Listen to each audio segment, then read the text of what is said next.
Honk. That's what I'm talking about. What's going on, everybody? Welcome, Arvanauts. Welcome to a Tuesday stream. It is 1 p.m. Eastern, and we have had a little bit of a change in plans, as you could tell. The plan originally was for us to be doing our gamebook illustration stream, but unfortunately, our artist could not get the tablet working. Unfortunately, she is dealing with some tech issues on her part, and so kind of hard to draw when you can't have a thing to draw with the input. You know what I'm saying. So as a consequence, we had to call it. We tried to wait as long as we could because we obviously love doing these streams and we did not want to miss out on it. But unfortunately, it was not to be. And so I am going live later than expected. And we are not going to be doing this today, sadly. But we will be doing that again soon. But instead, we have returned to this awesome game, Sorcery Part 3, as we continue with the Sorcery series, which has been a lot of fun, too. So that is definitely not like a terrible thing. I obviously love this game, too. But, of course, I was hoping to be able to do some stuff with Terry Toons. But we will have her back here doing illustrations and things like that in the future, so fear not. In the meantime, I understand that we'll be a little bit slow turnout-wise for a while since we changed things around and since things got moved and shifted and all that kind of good stuff. But welcome to those of you who are here lurking or otherwise, and we will looking forward to having some hopefully fun with everybody today. Just as we get started, this actually will give me a chance to let's see. This will give me a chance actually to talk a little bit about the new schedule which is set into place because we have actually managed to get the monthly schedule done for March, tentatively anyway. We have the Monday schedule, the schedule for March set. This, of course, is always subject to change, but we'll be able to make some adjustments in it. We'll talk about that in just a second. But before I get there, I will run through the ways to support us, as always. If you haven't done so already, please follow the channel. Please check out the YouTube with !ArvTube, Discord with !ArvCord, Twitter with !ArvTweets, website arvanellarun.com. On the financial side, !Arv Shop is our merchandise area. !Arv Treon is the Patreon, currently sitting at 20 patrons, $184 per month, and gets cool stuff for you and cool stuff for the channel, and really does help us in the channel. So all of that is very much appreciated. And ! There's Arv Treon for that, and then of course we've got the sub button, which allows you to subscribe to the channel and support the channel that way, and get awesome custom sub badges and emotes and all that kind of good stuff. Lastly, ! Icarus for more details about the Athos Arts Icarus graphic novel. More coming from Athos very soon. So just wait, you will see more. There is stuff coming up, so we will have that happen. And so I'm very excited to talk more about them. You will see. Good stuff coming from Athos. Also, ! Library is Tales and Tomes from the Forbidden Library, which is our 5e adventure and source book from Alligator Alley Entertainment.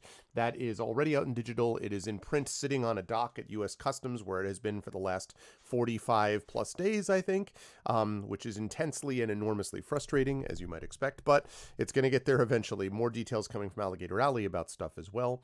That's ! Library. And then, of course, ! Grayshade KS is my Grayshade Kickstarter, which is launching in a couple of weeks. I have a couple of meetings today to finalize some final details about that, at which point I can start announcing what's going on with all of that. As I told you, March is super busy, which I'll come back to in just a little bit. But anyway, more to come on Grayshade and that Kickstarter. And last but certainly not least, of course, ! BLM, Black Lives Matter. Very important to affirm and assert the importance of maintaining and preserving Black lives. There are resources there, information about advocacy and the like. And ! Help Now, which is the World Health Organization page on suicide prevention. Again, in a very dark time, it is important to be able to reach out to others when it looks like they need help, and to reach out to others when you need help, and being able to do both of those things is really important. So I want to thank everyone who has supported us and who is here. And yeah, I think that's all I need to say about that. Now, schedule-wise, today we have got this. Sorcery Part 3 as we continue with Inkle Sorcery. And then on then at 4 p.m. Eastern, we're going to be over on GOG with Pen and Pixels and more of Mission Critical, the adventure game which I started a few weeks ago. Very cool game that I managed to get back into now, which is cool. And we're going to be playing that for another few sessions over at GOG.com. And then that will be it for Tuesday. And before I say anything more, I will switch off of that, and I will switch off of that, and then we will go like that. There we go. Hi, everyone. Good to see you all. I hope everyone is doing well. And yeah, I was, so again, apologies that we had the switch, the changes and things, but it has been a rather busy, couple of weeks, and unfortunately there were some tech things that made that impossible for us to play the game today. I'm sorry. I wish that had been the case, but we'll be able to get Terry back in, as I said, down the line. Now, one thing I did want to talk about very quickly was about the monthly schedule, because we do have a bunch of stuff coming up for March, which is going to be exciting. So if you do this, also thank you, Triffid. I know that you said you were going to be on the road likely on the way out, so thank you for stopping by anyway. I appreciate that. So this is what we've got for our schedule. Today is not the Way of the Tiger Assassin game. Today, as I said, is Sorcery's Inkle's Sorcery, 3, the Seven Serpents, then Mission Critical. Tomorrow night, we've got Community D&D with DM Shadowed Mage and the Shadow Crew, which includes, of course, Echo Alpha X5 and Triffity Mats and Rock God and Hoodie. You will not want to miss Dragon of Icespire Peak. That's tomorrow at 9 p.m. Eastern. Thursday, we will be off. On Friday, we've got Esper Genesis, and Saturday, D&D with INB, Palace of the Red Pasha. So we have some tabletop stuff coming up this weekend. Then on Sunday, we have Soundclash the Clampdown with Brandon O'Brien as your GM. Now, quick reminder, all of this is tentative over the next couple of days. Basically, it's going to be tentative until the end of this week because we have to make sure that we get everybody locked in, and it's not always easy to do it, especially when March kind of came at a strange time in terms of scheduling because of how short February is. So, just bear with us for a few days. This stuff can change. But as of right now, this is what we're looking at. Then Monday, we have Emberwind. That'll be Monday the 8th. On Tuesday, we have next week, so a week from today, we have Adventures in Middle-earth, Erebor Adventures, and then Pen and Pixels Mission Critical again. Now, that is going to be, so you all know, the last time, that Tuesday, will be the last time that I will be streaming from this room. So I have been streaming here. God, this boom arm is driving me nuts, and I would do more to fix it except for the fact that I'm about to move, and so I'm trying to just... It's amazing, when you get to the point where you're leaving a house after you've been there for a long time, it is amazing how many things pop up literally within the last 10 to 12 days. Like all of a sudden it's just like, this doesn't work, this doesn't, you have to fix this, this, and this. So we've done that and we fixed things, but I'm just kind of like, good God, we just got out of the house. But anyway, so this is going to be the last time that I'm going to be streaming from this particular room next Tuesday, a week from this Tuesday. And I have only ever streamed, at least in terms of a home base, from this room. Obviously, I've done a lot of streams from other places when I was on the road with Arvbox and stuff like that. But in terms of my home studio, this has been my home studio, my office here for 10 years. And it's going to be, I guess, 10 years? Yes, 9 years, I guess. I've been streaming since 2012, so 9 years. So it's going to be a very strange experience to be doing something completely different and to be going to a completely different place. It's exciting, but it's very different. So that's going to be next Tuesday. So I am moving next Wednesday the 10th. And closings on things are happening. I've been trying to avoid talking too much about the specifics of these places just because, you want to make sure that you don't do that until you're absolutely sure that everything is going to go through the way that it's supposed to. So we are closing on the selling of our house today. And so I will know by the end of the day today if everything has gone reasonably well. And then by Thursday, we are going to know, Thursday is when we're actually closing on the house that we're buying, at which point I will actually be able to tell you a little bit more about the details of the house without giving away lots of personal details that would be not smart to do on the internet, but I'll definitely be able to talk a little bit about some of the history of the place in general terms, and also I'm looking forward to actually showing everybody a little bit of a tour of the inside of that new place, and being able to hopefully show you as I'm building the streaming space as well, which is going to be happening. It's a much larger room than this room, and so I'm going to be getting a new desk and the whole bit. So it's exciting, but there's a lot going on with it. So that's happening on Wednesday the 10th. Now, I have set everything up so that the internet and everything is getting canceled here on Thursday the 11th and is going live on Thursday I think it's the Thursday the 11th up there. So if all goes well, he said, it means that I will theoretically be able to stream on Friday from the new place. The problem, of course, is that I am moving, for the first time. We've lived in this place, as I said, for 10 years. And so we are moving myself, 2 other adults and 2 children, plus all of our accumulated stuff. We are moving up, about an hour north of where we are currently. And so this is a very involved process. And even though we have movers and the whole bit, still there's a lot to it. And so I am hoping that everything is going to be, just copacetic and, all that kind of stuff. But I mean, moving, there's a lot that goes on with moving, basically. And so I'm hoping that everything is okay. But the reality is that it's quite possible that unforeseen snafus will occur. And even if I'm able to stream the way I'm hoping to on Friday, it's not going to be my complete setup because I will only have moved 2 days before this. So I'm going to do the best I can. Thursday, the day after we move, is obviously going to be spent trying to get the streaming space unpacked. But I also have to do the rest of the house. I obviously have to, it's a move, right? So there's a lot of stuff that we have to do. So I'm going to do the best I can, but I'm going to warn everybody right now that Friday and Saturday streams are somewhat up in the air because of this.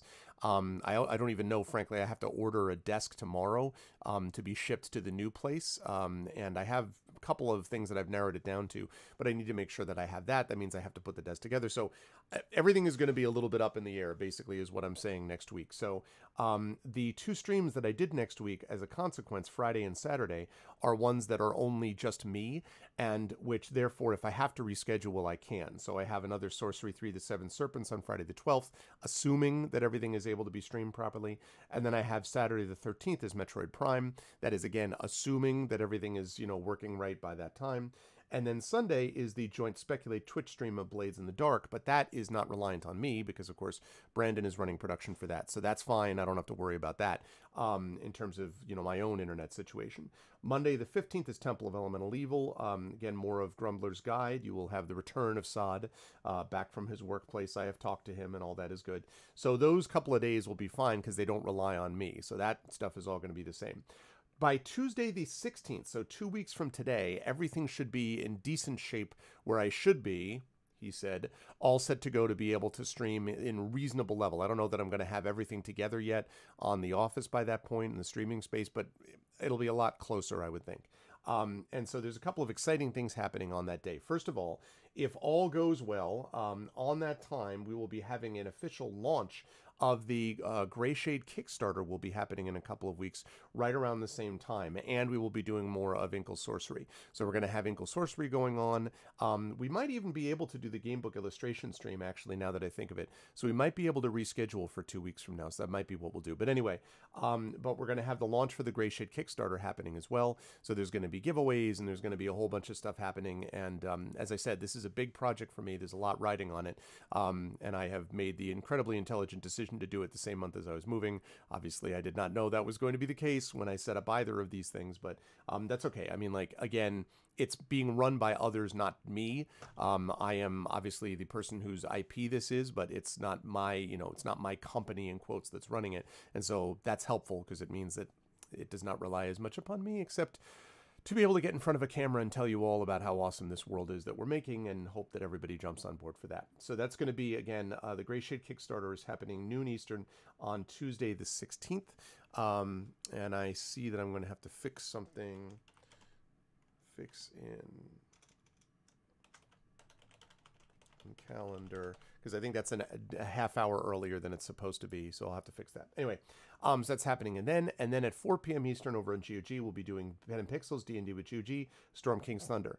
Wednesday night is more community D&D with the Shadow Crew. Thursday, we have our vocalists coming back with NeoCab. We started playing that last month. Really interesting game, and we're looking forward to playing more of that. That'll be Thursday night. And then Friday, we will have, in fact, a lot of this is too early. And I don't know why it's setting up as too early. I'll have to check that. Anyway, Friday, we have got Esper Genesis again. Oh, I think I know why. Because Daylight Savings. I think that's why. Because daylight savings is popping in a couple of weeks because we do things stupidly in America. And as a consequence, we're going to have daylight savings. That's why it's all changed. Okay. Well, by the time we get there, it's going to be all correct because of the way that daylight savings actually works. Okay. So whenever you see those dates in the second half of the calendar, just move it up by an hour and you'll have when it actually starts. Again, Friday the 19th, more Esper Genesis. Saturday, Palace of the Red Pasha. I know. I seriously, Rogan, like the sooner they get rid of it, can we please... No one needs this anymore. No one wants this. Can we just get rid of it? Ugh. Time zones are rough enough without having to add this. Then we've got Sunday, we've got Soundclash the Clampdown again. Monday, more Emberwind. Tuesday, Adventures of Middle-earth, Erebor Adventures. And then we've got Talisman Adventures over at Pen and Pixels on GOG. That's Tuesday the 23rd. We'll be off Wednesday and Thursday the 24th and 25th. Then Friday, we have, again, more of Inkle Sorcery 3, the Seven Serpents, and Saturday the 27th, Inkle Sorcery 3, the Seven Serpents. Monday the 29th, we have Temple of Elemental Evil again, more Grumbler's Guide, and then we wrap up March with Patreon-fueled Chat Chosen Game of the Month, whatever Chat has chosen, and Pen and Pixels, again, Mission Critical. Now, the reason that I have Sorcery on the 26th and 27th is also... What's up, Shatter? How you doing, man? How's everything going, dude? Daylight savings time. Nobody likes it. No one likes it. The other thing I want to say about the thing I want to mention about the 26th and 27th here, and the reason for that is that I'm also getting vaccinated this month against COVID. So I am totally agree, Shatter. Getting vaccinated against COVID. So my first vaccination is happening on Thursday. Knock on wood, my wife and mother-in-law already got their vaccinations last week. They have been fine. She did not experience any serious side effects or anything like that. So, you know, knock on wood, that's going to be the same for me. I really hope so. I'm going to the same place. That'll be happening on Thursday. And then, so I'm hoping everything is okay for Friday. But again, it might be a little up in the air depending on, you know, how I get hit by side effects. I don't know. And that's the same reason that I also have on the 26th and 27th, I have Sorcery set because if... the second shot really knocks me out, it's possible that I might have to cancel or reschedule one or both of those to accommodate the fact that I might feel like, you know, absolute living garbage. I have no idea. I'm hoping that won't happen, but, you know, this is the way it is. And of course, it's certainly better than getting COVID. So I am very happy to be getting vaccinated, but I'm a little nervous. And so, you know, we'll all get through it in the end. So it is a busy month, but it's going to be a great month. I think a very exciting month. And yeah, and I am happy to be here at the beginning of March, as I put another note to myself as I was talking to all of you. So anyway, that's what's going on. But today we've got more of Inkle Sorcery 3, and then as I said, we've got Mission Critical going on over at Pen and Pixels and GOG as well. Also, I would like someone to remind me while I am going along, because I have just give me 1 second here. I have a surprise for those of you who are here, which is related to this thing, which is related. This is what I keep looking at my phone about because I've been having a conversation with someone. And there is a bit of a surprise that I'm going to have for those of you who are here related to this particular game that we're playing today, related to Sorcery and Inkle more generally. So I am very excited because it's a surprise I did not actually expect to happen. And someone reached out to us. And so, yeah, so stick around. And by the end of today, after we wrap up here around 3 to 3:15 or so, I will have this little surprise. So yes, please remind me. Yeah, if only I had Alexa as an option, that would work out. But anyway, hey, what's up, Mar? Okay, with that said, the time has come for us to move over and get into a little bit of Sorcery 3 as we continue with the Seven Serpents. Let's do it. And again, my apologies that we had this change in plans. Was not obviously it was nothing that anybody wanted to have happen, but it just, that is sometimes what happens when tech is involved. Okay. And Sorcery Part 3.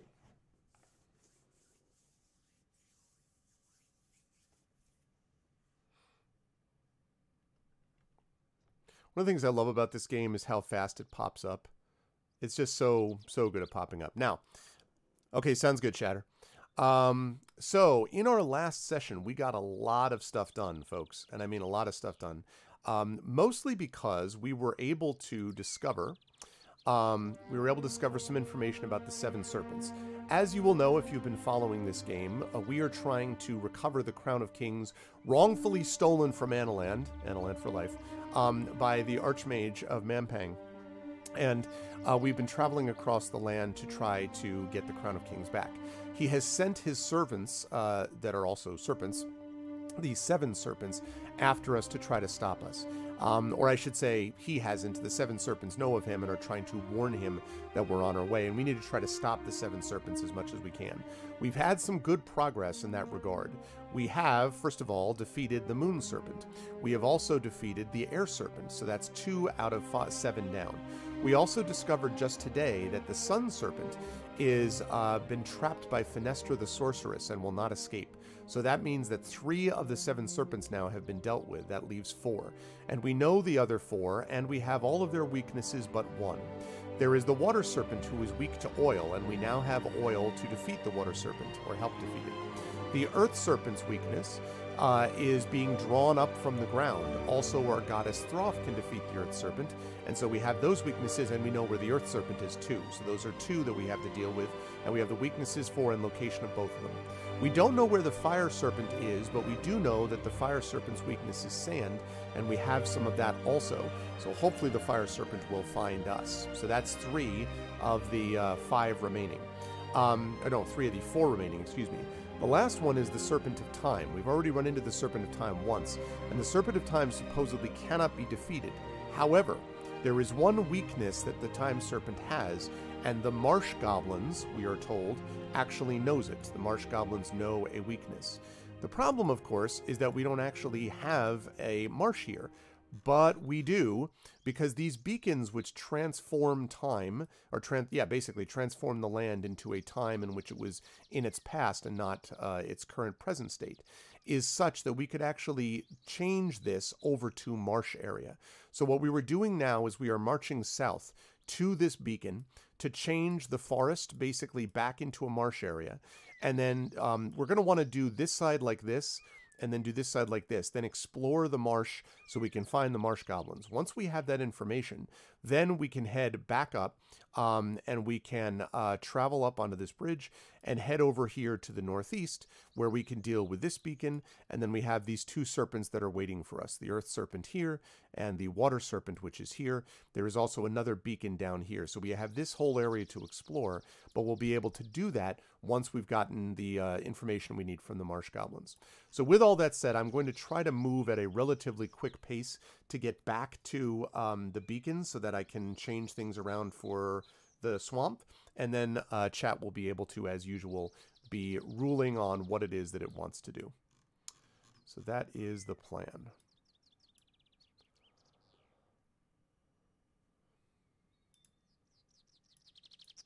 The path winds tortuously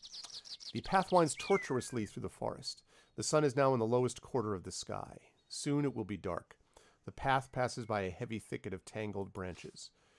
The dense bushes curl up around themselves in a tangle. Peering between the branches, you can make out something covered over. Okay. So it'll be our first vote of the day then. Although I know that we're still gathering people because, again, we had a change of plans here.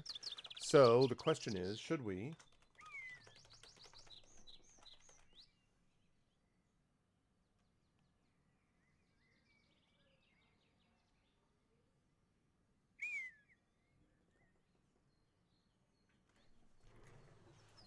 Hold on one second.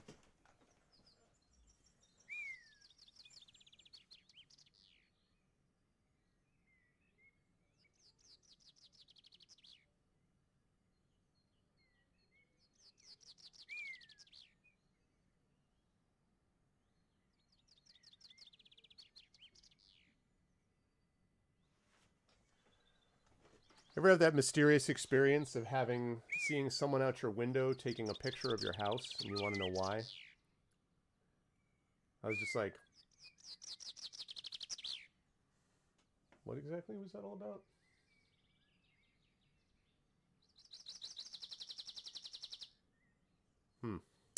Strange. Anyway, so do we cut the branches away or do we cast a spell? Let's take a look at the spell. Let's take a look at what options we have available to us. So, we have got a lot of them. We can find safe passage, which is cast Howl. That'll cost us 1 stamina, but we're at full stamina. We have 2 rations. Like, one thing we need to make sure we do is sleep today, but otherwise we're okay. Big allows us to grow in size. So we've got that going on.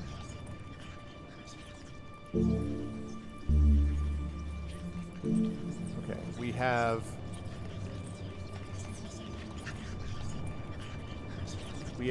Fall, which allows us to float in the air. Not 100% sure why we would do that, but... And we also have Far. Now, Far allows us to see the future, and a lot of times we've been trying to do that because it doesn't cost us any stamina to do it. Having the ability to do this makes it easier to sometimes have these visions which help us down the line. We have Tell, which we can't cast because we don't have a skull cap, so that never mind that. But we also have, this has got to be Sus, right? Yep. Sus, which is Sense Danger, the most popular spell of all time.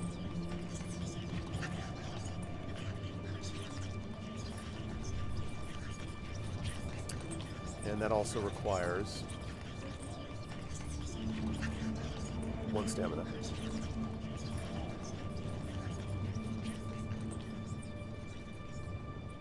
I think that's... Oh. No, I'm wrong. Raz, well, that's to sharpen our blade, but we don't have any beeswax. Or, Res is to resurrect the dead. We don't have the holy water for it. I don't know why we'd be doing that anyway. I don't see anything that's dead around here. So, that's it. Or do we leave the bush? Now, we don't yet have a lot of people in here because, again, we ended up having a big change, a sort of last-minute change in plans. But I will try this. If it turns out we don't have many people voting, then I'll just sort of take it myself until we actually gather a critical mass of people because, again, last-second change in plans, so I'm not expecting a huge turnout. But let's see what we get here. So, what should we do? Cut the branches away, cast Howl, cast Big or Fall, cast Far, cast Sus, or leave the bush. So I'll leave this up for a little bit. But again, it may be the case that we don't have a lot of people in at the moment, in which case I will make my own decisions until we actually get this moving.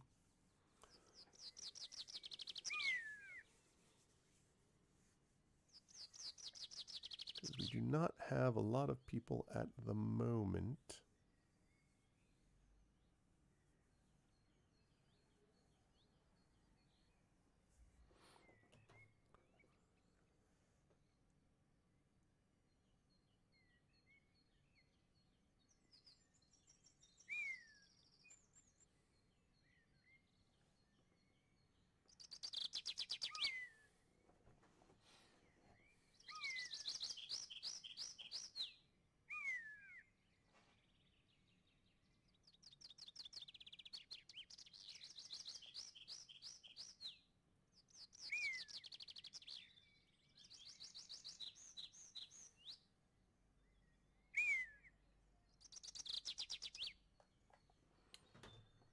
Okay.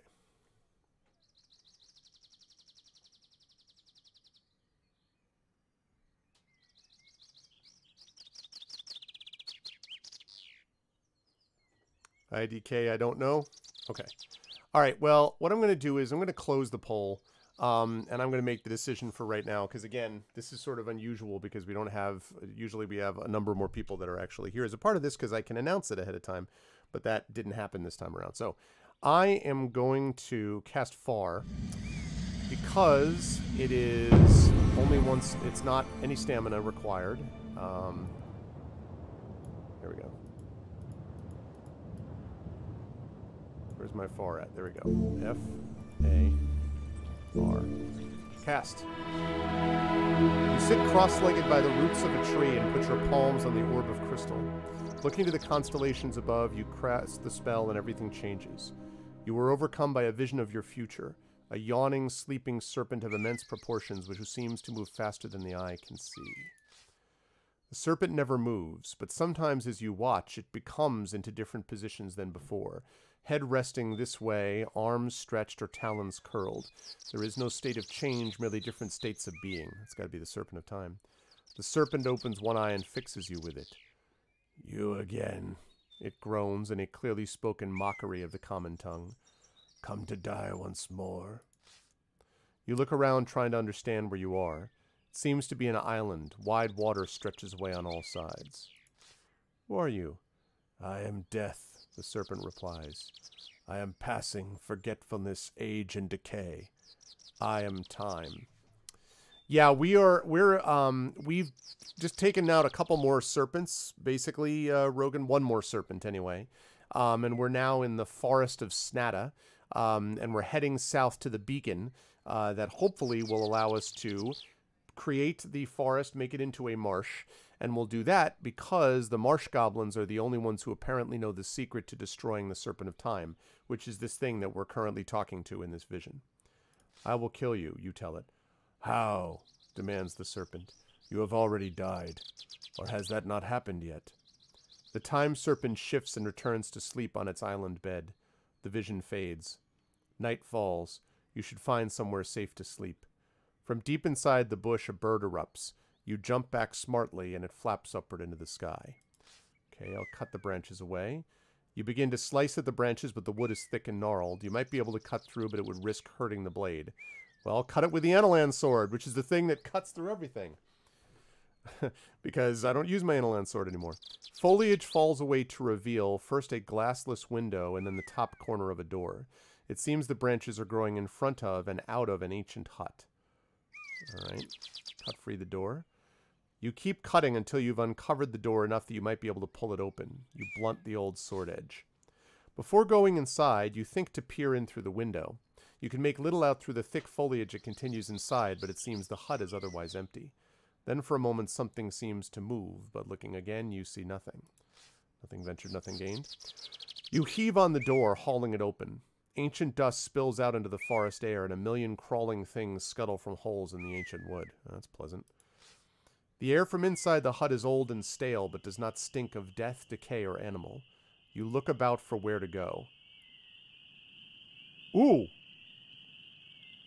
Oh, so now we know where the time serpent is, which makes sense because that's where it ended up. We went here, here, and here. So that makes sense. We met it, and then it came and ended up here. Okay, so we know where all three of them are now. We just don't know where the Fire Serpent is. That's cool. I'm glad that we cast far. All right, let's enter the hut. You push your way inside the ancient, overgrown hut. Look around the corners of the hut, but it is too dark to make anything out, apart from the rough outline of curling branches that grow from the walls and up towards the windows. All right. Well, we're going to cast Sun, assuming that that's available to us, because that gives us light. Yes. And let's do it. You weave the starlight into your design around you, and the sun jewel in your pack begins to give off a brilliant, blinding light. Thank you, Kooky Canuck. Thank you for the Twitch Prime sub. 33 months. Wow. Thank you so much, Kooky Canuck. I appreciate that very much. Thank you. And, yeah, here we are. In the thin sunlight through the windows of the hut, you can make out writing on the far wall. This is the house Alizi built. I know, I should do that, right, Rogan? And in its doorway, blood was spilt, but that blood is dried and gone, and poor Alizi is still alone. Looking at the doorway, you see the dark shadow of a bloodstain wiped carefully around the sill like a ward against an evil spirit. Not that such magic works, of course. The only true magic comes from the stars. At least that's what they told you. There are a few more things scratched into the wood. Oh my goodness, Trollzorbate! Trollzorbate! I have not seen you in a long time. What is up, Troll? Good gravy. Good to see you, man. Man, I have not seen Troll in a long time. Troll is an old guard. One of the originals, one of the OGs back in the day. It's good to see you, man. Yeah, thank you again, Kooky Canuck. Okay, well, let's see. There are a few more things. Let's see. Look at the scratches in the door. You looked at the other scratched marks. They are hard to comprehend precisely. One appears to depict a person in a circular bubble floating harmlessly above a raging tornado or a whirlpool. Another shows a fiery ball, perhaps the sun, perhaps not, being drenched by a fist squeezing what looks like a handful of berries. Looking into the dim corners of the vial, you uncover an old vial of water. As you lift it to the light, it gives off a very faint shine. In your mind, you feel your goddess's gentle voice. The water in this vial is blessed to the god Gred. Does that mean if I keep it, she's going to be angry? Hopefully she won't be upset. Because I could use the holy water, because that allows me to resurrect things. Let's see.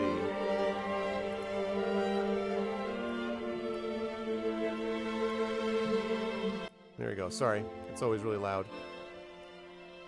Menu is always loud, and I wish it weren't. Rogan. Okay. Let's see. So, I now have some holy water. Okay, that's good. So what I'm wondering is, I can probably... can cast a spell.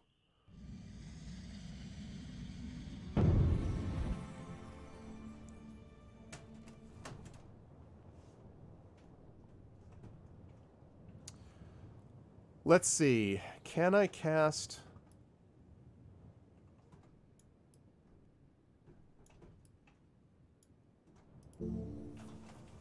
Oh, so I do not even have...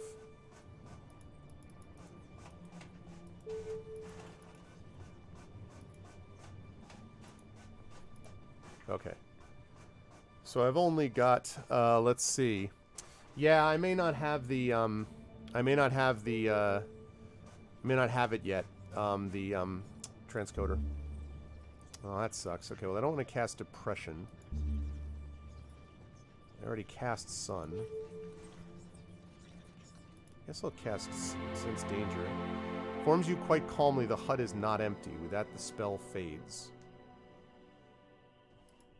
I don't know why that matters.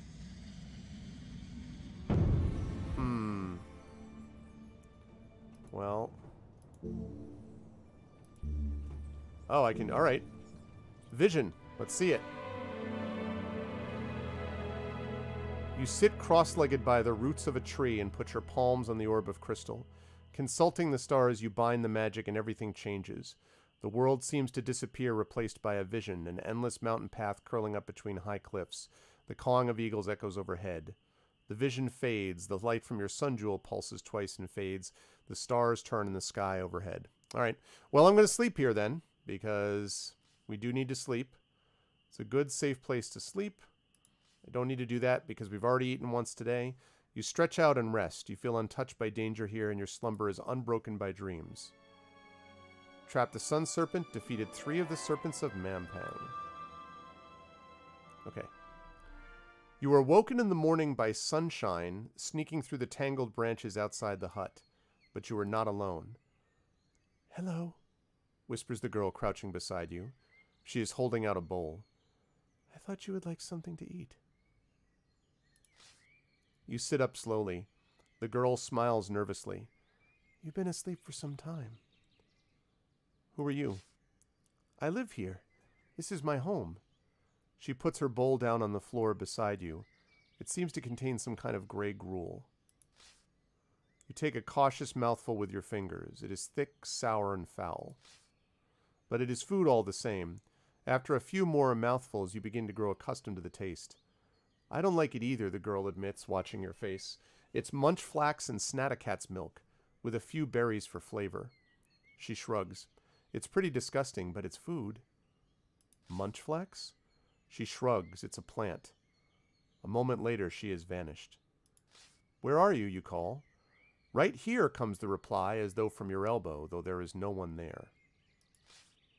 You get up, thinking to search the corners of the room, though there is nothing there that could provide anywhere to hide. Then suddenly the girl is in front of you again, a little wide-eyed. "What's the matter?" she asks. "You vanished." She looks surprised. "I did?" She runs her finger around the inside of the bowl, scooping up what's left.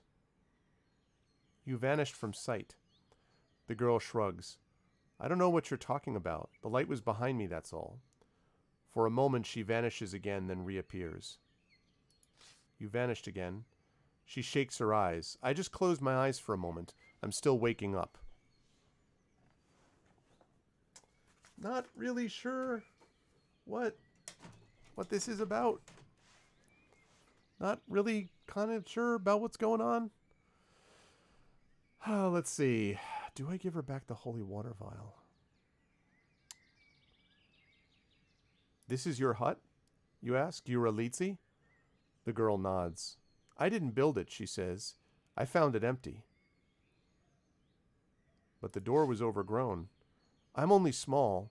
I squeezed out through the window. You didn't come through the door, did you? I cursed that door.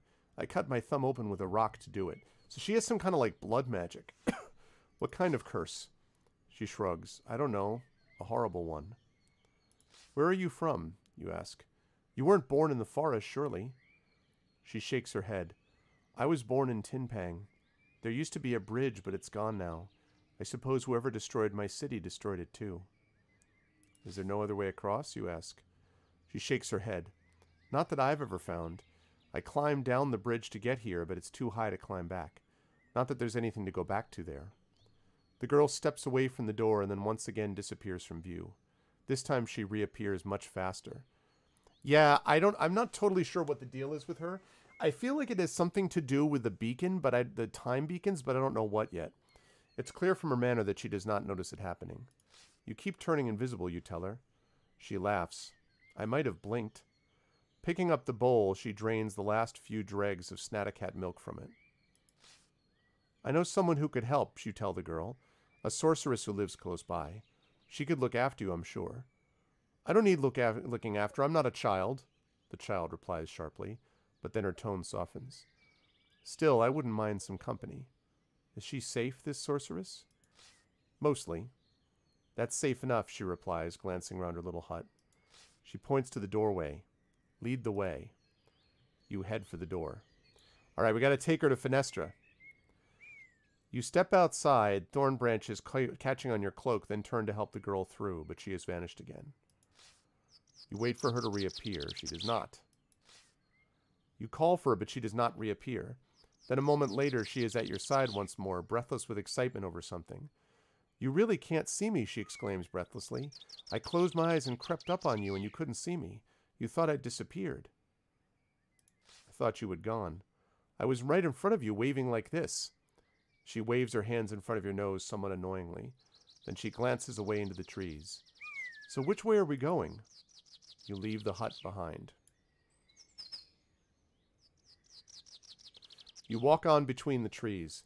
The air stirs a little, still cold but fresh. My name is Alitsi, the girl says, but I don't know your name. You tell her. She shrugs. What a strange name, she replies, before taking your hand to walk with you. Paths lead in both directions into the trees. This is a dangerous place, the girl says. The witch who lives here is a serpent in disguise. I have met her. She is not. Then she fooled you. You're always seeing things which aren't there, or not seeing things which are. That's where you're wrong. You go over and open the door. Don't, hiss Alitsi. She'll come for us. So you've met this witch before, you ask? Never, she says, shaking her head. I'm very good at hiding. I don't think she knows I exist, but I've stolen plenty from her. I'll protect you, you tell her, stepping a short way into the darkness. But the girl is not convinced. You say you can't see me when I close my eyes, she says. Is that right? Yes, you reply, but... You see Alitsi lower her eyelids, and then she disappears smoothly and completely from view. The forest path is quite silent. Open your eyes, you insist. We should not waste time. Nothing happens. A few leaves shiver in the breeze. Don't play games, you call, but even as you speak, you sense you are alone. There is no sound, no sense of presence. The girl has simply disappeared somewhere between the trees. You fall quiet for a moment, but hear nothing. It seems she is gone. There is a movement from inside the hill, and the elf witch appears. You? What do you want? I brought someone to meet you. She leans outside the door and looks this way and that. Went wrong, did it? She did not trust you. And she was wiser than you, most likely. She moves to close the door. You let Fenestra close the door and step away from the hill. This is an open place, not somewhere to wait. Well, that sucks. I kind of wanted them... I don't know. They could have been... That's frustrating. I feel like that could have worked better. Let me just go back in there quickly. Oh, I hear that, troll. Yeah, I'm sorry that that happened.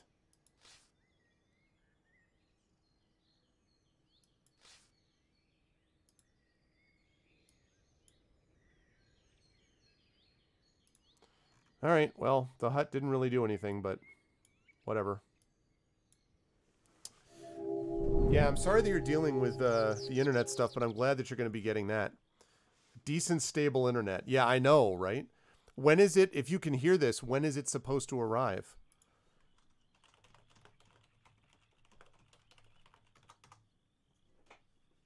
I thought about that, Triffid, but I don't think so, because it would say something about being able to get a sense of her presence. I don't know, maybe I mishandled that. The only thing I can think of is that I might not have said I'll protect you. The thing is, I didn't want to say that she's harmless, because Fenestra isn't harmless.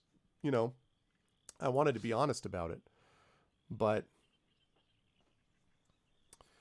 you feel Throff's presence in your mind, filled with disgust. I despise this land, she tells you. I repelled the waters once. I do not wish to have to do it again. Yeah, well, listen, lady. I gotta get some marsh goblins, okay? Ooh, nice. Fill the gourd with water. Need that. Swim across the pool.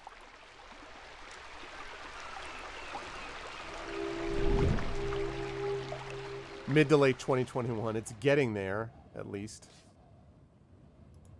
Okay, going inside here. We are going up to the top because we have to alter things. Whoops.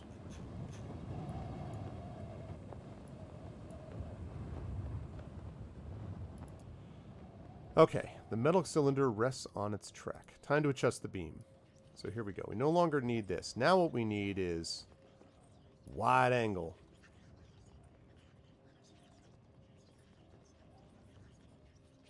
We need to find the marsh goblins. If I can find an area that looks like it is marsh goblin-y, so to speak.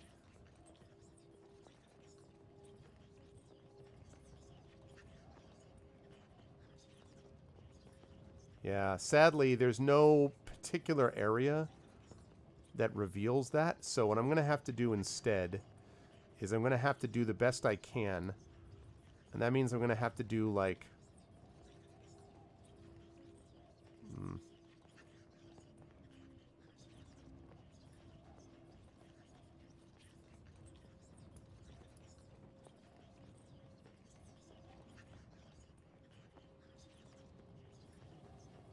Because the lower half can be addressed by the other beacon. So my hope is that this...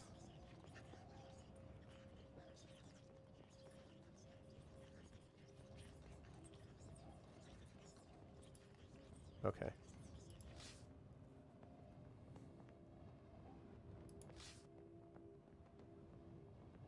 Okay. Okay, so now we go here. So this covers this. Now I'm going to travel. I'm going to fast travel here, and I'm going to move the beacon this way in the hopes that this will allow us to find more of that area. So let's do it. Fast travel here. Whoosh. Okay. Let's adjust this beam now.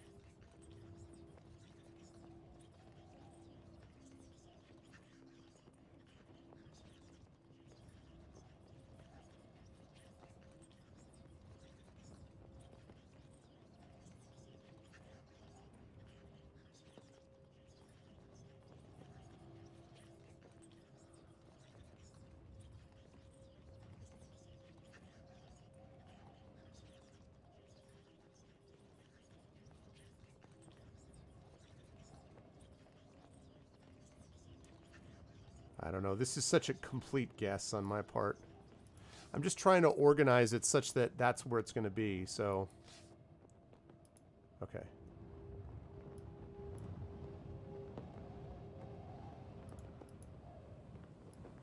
Soggy marsh.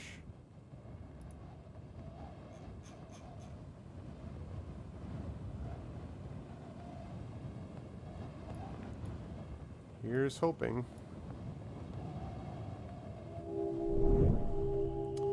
Okay, the dense branches give up and the land changes to a miserable fetid swamp. The sun is all but gone. It will be dark soon. Suddenly you hear a loud shouting and splashing from a group of reeds close at hand. Please be goblins.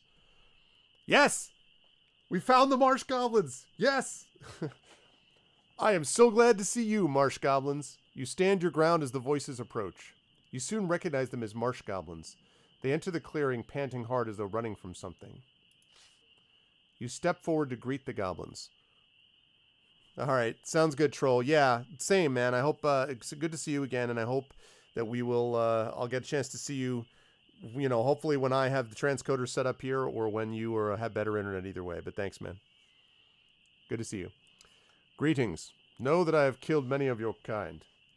The goblins stare at you, then at one another. It is clear they do not understand you. The goblins are arguing amongst themselves. One begins to push another hard in the shoulder. This probably isn't going to work, but I'm going to ask about the Serpent of Time.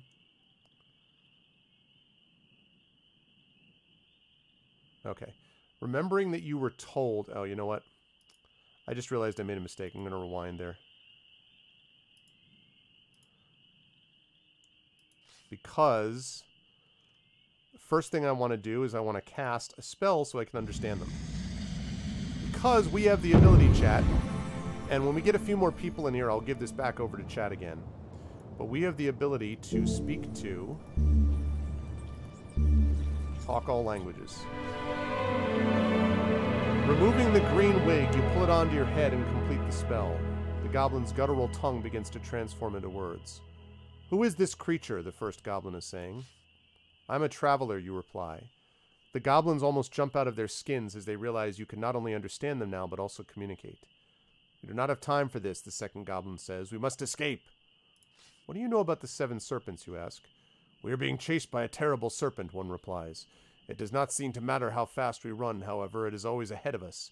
It is like it knows what we are doing at each turn. This is the Serpent of Time. Why is it chasing you? They shake their heads helplessly. It has been coming for us since we encountered the sorceress Bria, one says, waving a sheet of parchment. She told us this parchment would save us, but we have been persecuted. The serpent is clearly scared of it, whatever it is, the second goblin agrees. Hell yeah, give me that parchment, you command. It will save you from the serpent to be rid of it. The goblins look from one to the other uncertainly. This parchment is our only hope, one goblin says. I am a sorcerer. I will read it for you. The goblin look from one to the other and then nod. It is worth trying, one says. They hand over the parchment, then step back as though expecting the ground to open up underneath you. Of course, nothing happens. You unroll the paper and look it over. Unfortunately, it is written in a language you cannot understand despite your spell. His fizz dano do. Blah blah aga baga. Ah! But look at that, chat. Look at that. That's it. That is... Oh boy. Is that 59? I think that's 59, isn't it? Isn't that 59? IX would be 10 minus 1 is 9. L, I think, is 50. Shouldn't that be 59, or am I crazy? How are my Roman numerals?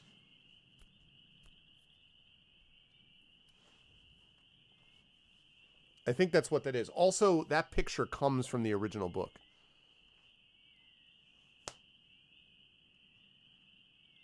I am so glad we found the marsh goblins. That means we can get the hell out of Dodge. It is 59, right? Okay, cool. All right. You thank them and they shrug. It will do you little good, stranger. You nod to the goblins, thankful for their help. We must hurry, one says, and gestures to the group. They select a path through the marsh and begin to move away. Why would I attack them? You stand aside and the goblins hurry away through the marsh. They move with the speed of rats, though peering into the distant fog, you cannot see what it is they are afraid of. Doesn't matter. I did everything we needed to. Let's get back to the tower. We did it, people. I did not expect we were going to find the marshes that quickly. So, we did it. Thank goodness.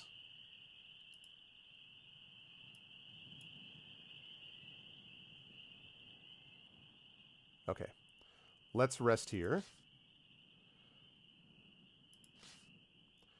Close your eyes and let your tiredness overtake you. You are unharmed here and do not dream. We found no new clues. What? Maybe we found no new clues. We got the clue. Freaking kidding me? Oh, you didn't find anything. Really? What about this thing I just got?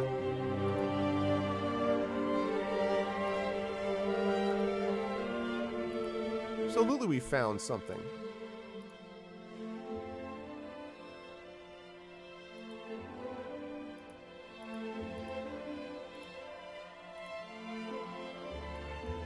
Let's see.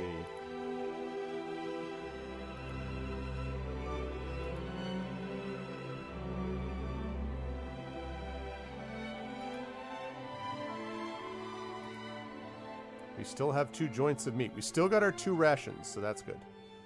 Okay, good. So, let's see. Let us then... Let's adjust the beam, because we now know where we're going. And we saw the marsh goblins. That was the easiest thing ever. I didn't know it was going to be that fast. But that's great. So, what that means now is that we have a couple of options available to us.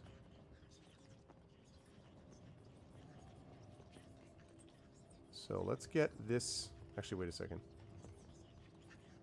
Yeah, because we can climb up that thing, right? Yeah, I think this is right. So... we set it this way. Okay. Let's take a look and see what we're looking at. So that now means that this is open and this beacon is open. Yeah, there we go. Beacon and this are both open. Okay, we needed to get that set that way. Now we just need to fast travel over to here. And then we can get up on the bridge and go east. And now we're all set to go. The only thing we don't have yet is we don't yet have the Fire Serpent. So that's the only problem. We don't yet have the Fire Serpent. And that dude we still have to find. I thought he was coming for us is the thing. In fact, I'm almost positive he was coming for us. But that's the last thing that we have to worry about. Because we've got the Time Serpent. We have that 59. I don't know how that's going to work yet. But we have something. And he's right there. We have the Water Serpent, we have the Earth Serpent here, we have the weaknesses for them too. So we just need to find the Fire Serpent or have him find us, and then we'll be good to go, basically. So, okay, we've set this beacon. We're going to have to get over there. And to do that, we're going to have to cross here, which we can do on this bridge. So we travel here, go over the bridge, and then we'll see what's what.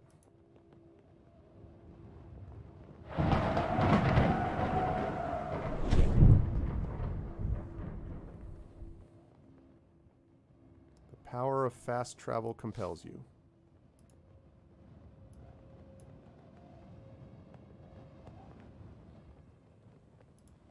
Right, what have we got by the way of spells?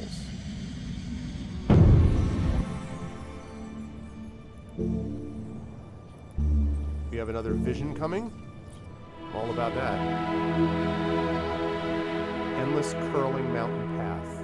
Vision passes.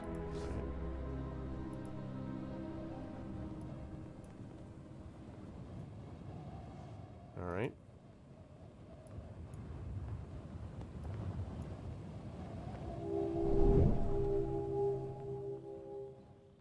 Okay, the stone tower still rises.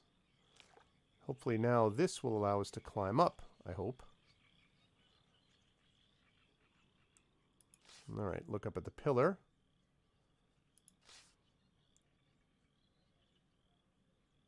Oh. Oh, all right, well, that's not what I thought was going to happen. Okay, so we need the bridge to be broken down. Okay, that's a problem. Didn't know that.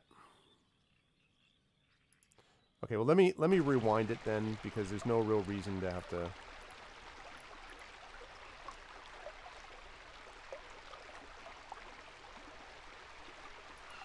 What? No.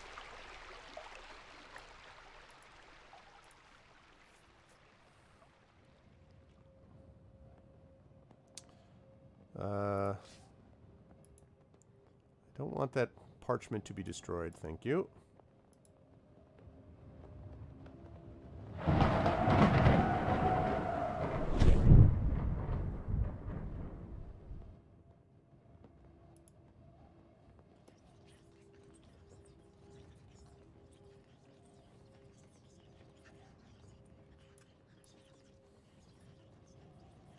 wonder if I can just do that so I can get the bridge back. Okay, let's see if we're able to do that, chat, because we want to make sure that we don't destroy that. No destroying the parchment. That would be very bad. Whoops. Destroying the parchment would be a bad idea. Whoops, nope, nope, nope.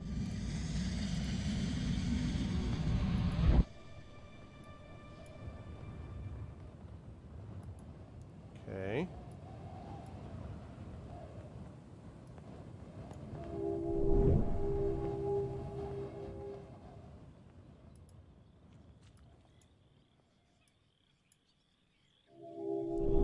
Alright, this should now allow us...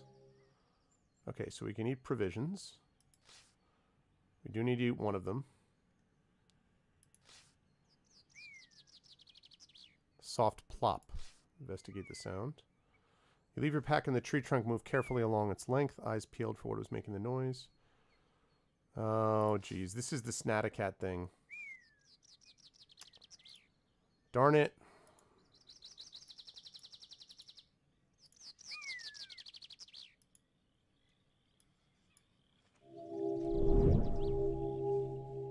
Okay, I don't think I want to do that.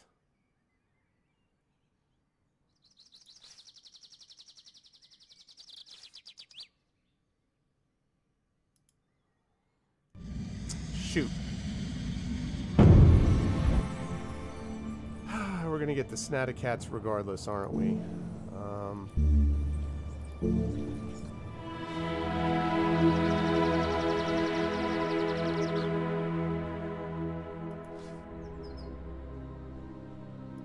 Okay, we got the Snaticats. That's what I thought.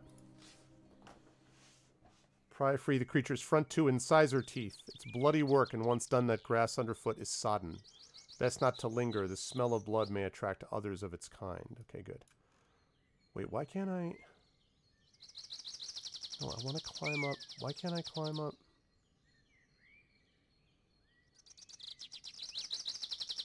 Can I not climb up here? A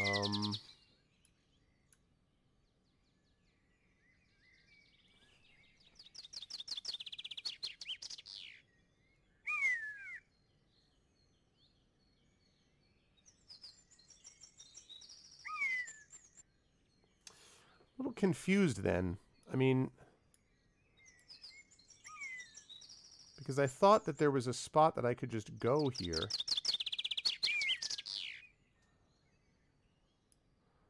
Maybe I can go left and over?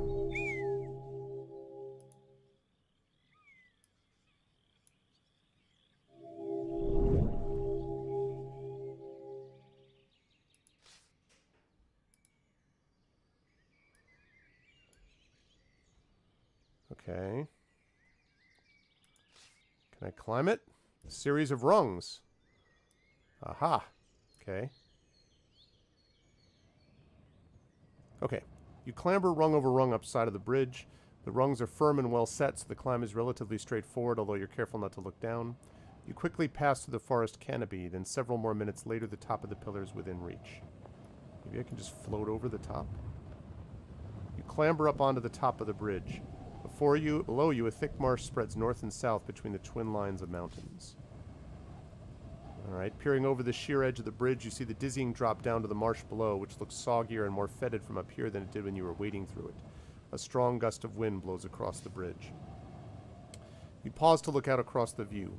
Below, the marsh seems to fill the valley from the Badubak Ridge to the west to the horns of Iklala in the east. Further south, there are some dry patches, but they appear featureless. It seems no one has even attempted to inhabit this area. The wind plucks at your cloak. Time to move on.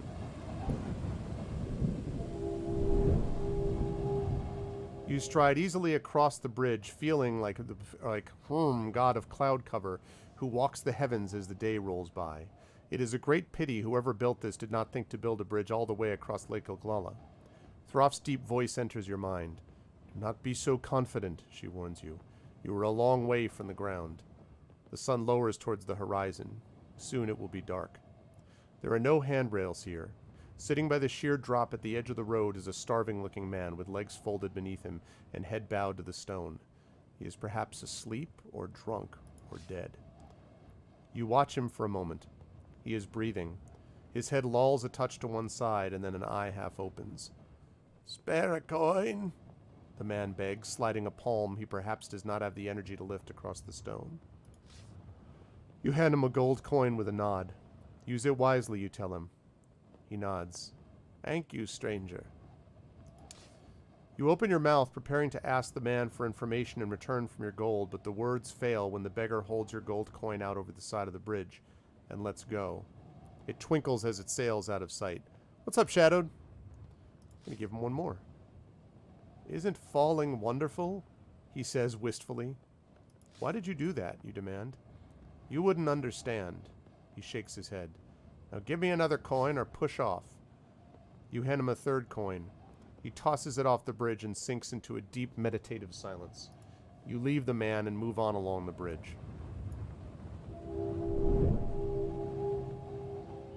You continue across the bridge, which is becoming patchy and filled with holes. Just before you reach the far side, it vanishes completely, leaving a 3-stride gap between where you stand and the edge of the next mountain. Taking your life in your hands, you take a few steps back, then run and jump. You hit the far mountainside roughly, but thankfully without falling to your death. You stand on a dry plateau on top of a mountain. It seems impossible now to have reached such a place, as the only path is a set of broken steps from the east, and the bridge has disappeared again completely. This must be the highest peak in the horns of Oklala. Certainly you have an unbroken view in all directions. Alright, chat, so we made it over to the eastern side. To the east spreads the glittering sludge-gray water of Lake Oklala. The lake is fed by several rivers, though the largest seems to have dried up, leaving only a deep fissure through the rock. What looks like an ancient road turns northwards, away from the lake towards the Zenzunu peaks. You look along the length of the fissure, amazed by its depth. It seems to sink right into the belly of the earth. Then you catch a glimpse of movement, an enormous wing beat somewhere in its depths, a flicker of a tail. This must be the Earth Serpent, as the sorceress Bria told you. Yeah, we're coming for you next, my dude. The trees to the west, the trees of the forest of Snata fill the valley, and you can make out nothing of the ground below between their leaves. You follow the line of the road. From here you can see the width of it and how well its stones are established in the land, although from the ground it might seem less clear. This must have been a well-populated, important place once. Time then to move on. You ready yourself for a difficult climb down the mountainside. There it is, chat. Whoops.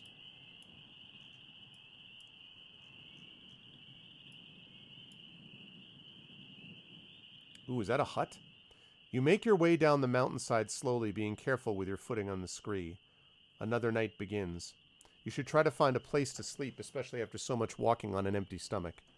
The road down the slope passes a small stone house. The aged wooden door stands a crack ajar. You peer inside the house. It is dark inside, but you can make out furniture coated by layers of dust.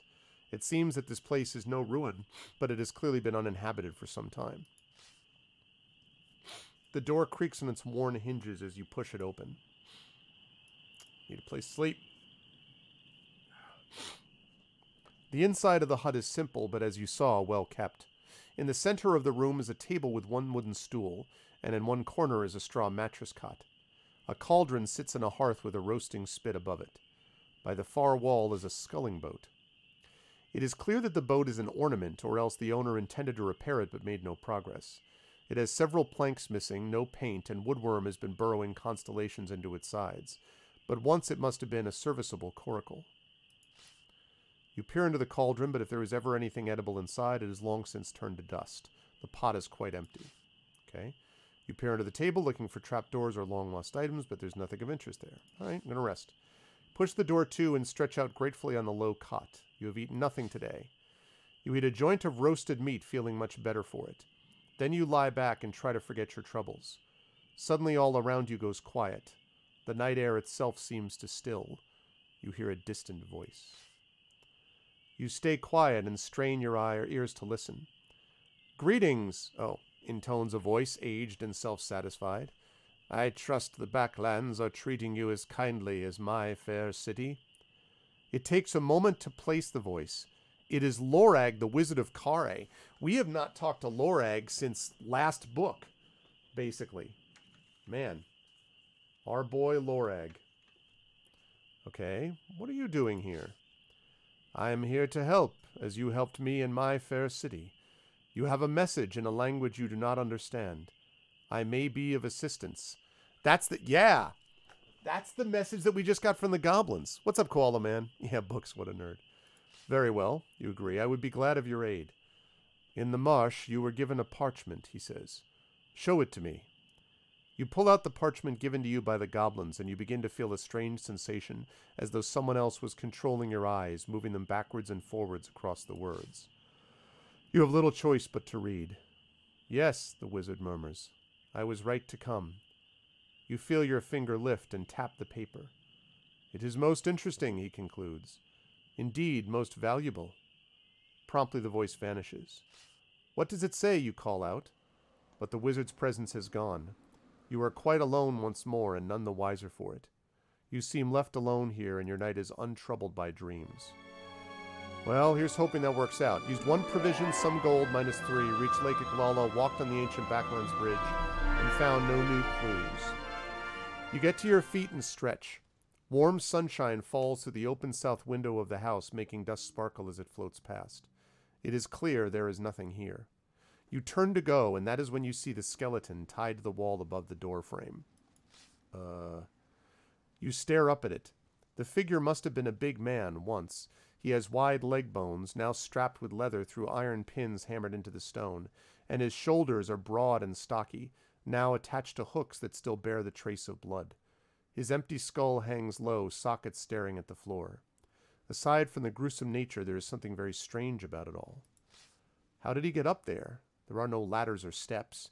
He cannot have been pinned up there alive unless it was done by a group of 10, or while he was unconscious or dead drunk. It is more likely, in fact, that he was pinned in place by some magic. The work of a sorcerer, then? Where are his belongings? Staring at the skeleton, you finally realize the most curious aspect of this macabre display. Where are the creature's belongings? Indeed, where are his clothes? The skeleton has not a scrap or rag of cloth on his bones, not a ring, boot, or hat. Whoever did this made sure to strip him of everything. Whatever for? Why would anyone go to the trouble? It isn't public enough for an execution, but it's hardly surreptitious either.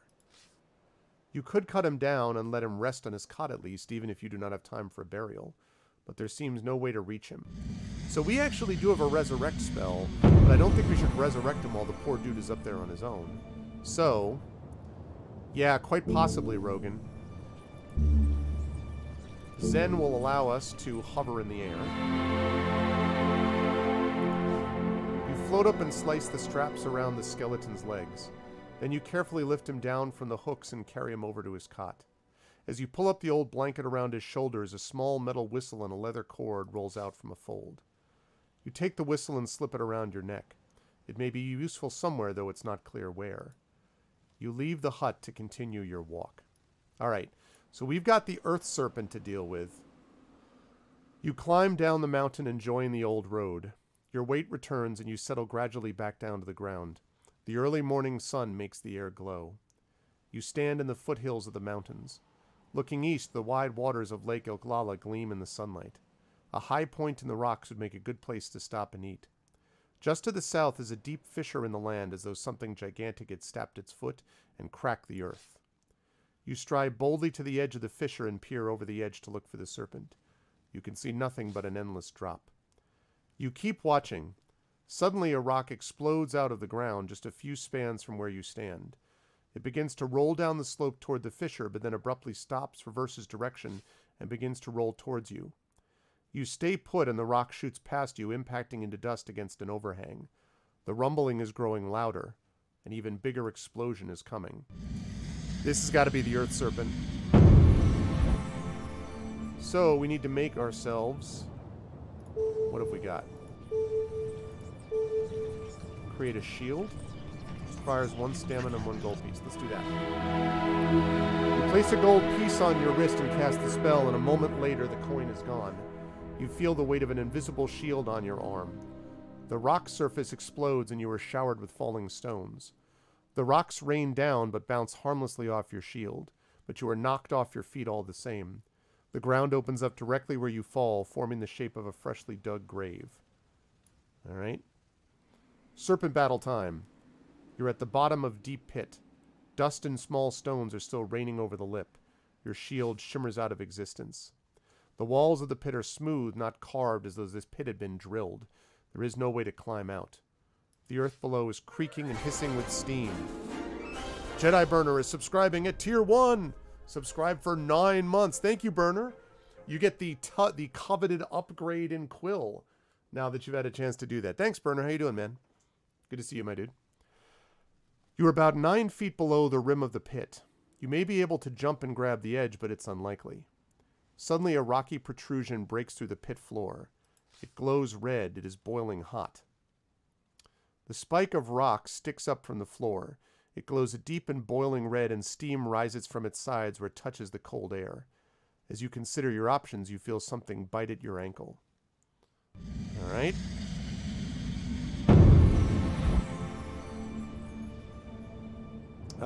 Let's see.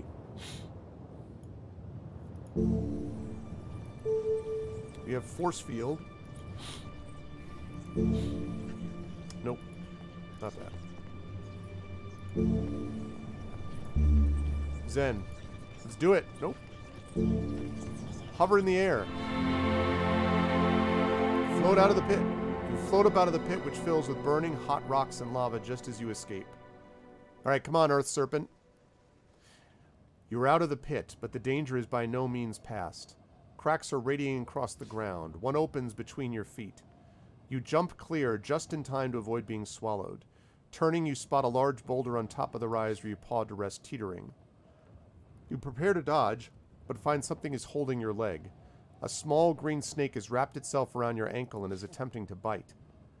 You draw your sword to run the creature through when suddenly it begins to grow in size. Here it is, people. The skin blisters and breaks, and a huge winged serpent made of crystals and rock coils up, spitting stone shards as it hisses.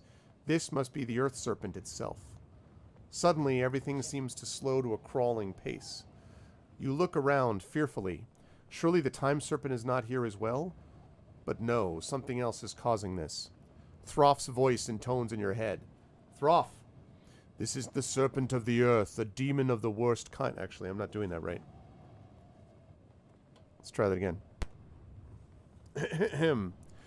This is the Serpent of the Earth, a demon of the worst kind, and my mortal foe. Okay. How do we defeat it? The serpent draws its strength from mine own earth, but it is not respectful unto me. Throff's voice is rising in passion. You have my permission to remove it from my realm. The serpent's jaws are opening wide, even as the goddess holds you fast.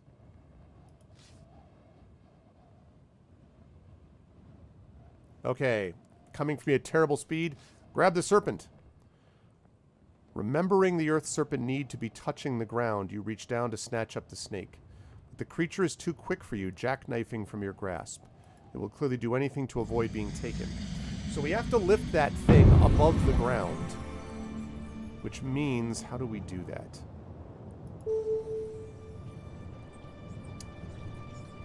Ooh, do we have sap? Cause depression. Oh, okay, that didn't work.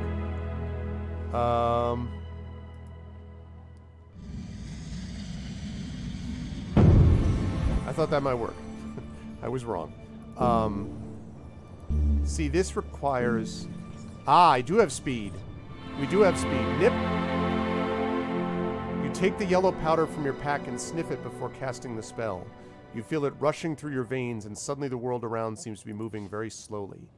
You go for the serpent again. Moving at high speed, the serpent cannot avoid your grasp. You grab it and hoist it triumphantly up into the air. The serpent roars and hisses. But once off the ground, everything changes. The earth settles and the serpent itself shrinks once more to the size of a small snake. Death! Catch the creature's throat in one fist and throttle the life from it. It rattles, gasps, and then hangs limp from your fist like old rope. That's right. The earth below is still. Thanks to Throff, we beat it. We defeated 4 of the 7 serpents. I'm glad we had that speed. Your weight returns and you settle gradually back down to the ground. You feel yourself slowing down. The rocks around are smooth and unbroken. The whole thing might have been a dream, but for the piles of stone dust that cover the ground, which we're going to take. You gather up the stone dust into your pack. You have dealt with more than half of the deadly serpents. As you turn to leave, you feel Throff's benevolence descend around you, a reward for your service to her. Hey, what's up, Dragon Spear? My work with you is done, she tells you. I must make space for your true spirit to return, if it can find you in this accursed place. Oh, so Throff is leaving. I thank you, you declare. The booming voice of Throff grows quiet. In its place there is nothing, only silence. All is silence, with just the wind through the fissure below. Your heart and the skies above are empty. We have no god! We are godless, chat. Godless. Okay. So, 4 serpents down, 3 to go. The 3 that remain are the Fire Serpent. Exactly. Cue the sound of silence. There are 3 more. The Fire Serpent, whose weakness is sand, but we need to find the Fire Serpent. We haven't been able to find it. Except I think it's somewhere in this forest, and I don't know if it's coming to get me or not. Coming to get us or not. But anyway, the Fire Serpent. The Water Serpent, which is right here. The weakness here is oil. And then we have the Time Serpent, which is down here on this island. And we have something that can defeat it, although we don't exactly know the details yet. So there's that. You know, I just wondered about something too. Look at this. If we were to use this beacon... Remember we were talking about the time paradox thing? I understand that this parchment 59 may have something to do with it, but I wonder... If we moved this beacon facing it, this beacon facing it, and this beacon, like basically 3 beacons, does that freeze the Time Serpent on the island? I don't know, but in any case, we need to get this beacon activated, and we still have to find the Fire Serpent. So, rather than going to the Water Serpent, my suggestion was to go up here. And for people who arrived a little bit late, because we had to change plans at the last minute because Terry couldn't get the tablet working, it meant that we went on late, and it meant that we changed late. So as a result, that's why I have not let chat vote yet, because we didn't have enough people. Now that we're starting to gather more people together, I will allow people to just make these decisions again slowly, and then when we get a few more in, then I will let us go back to our normal method of playing. So for now, Rogan, yes, you want to go up? Is everyone in agreement that we should go up here?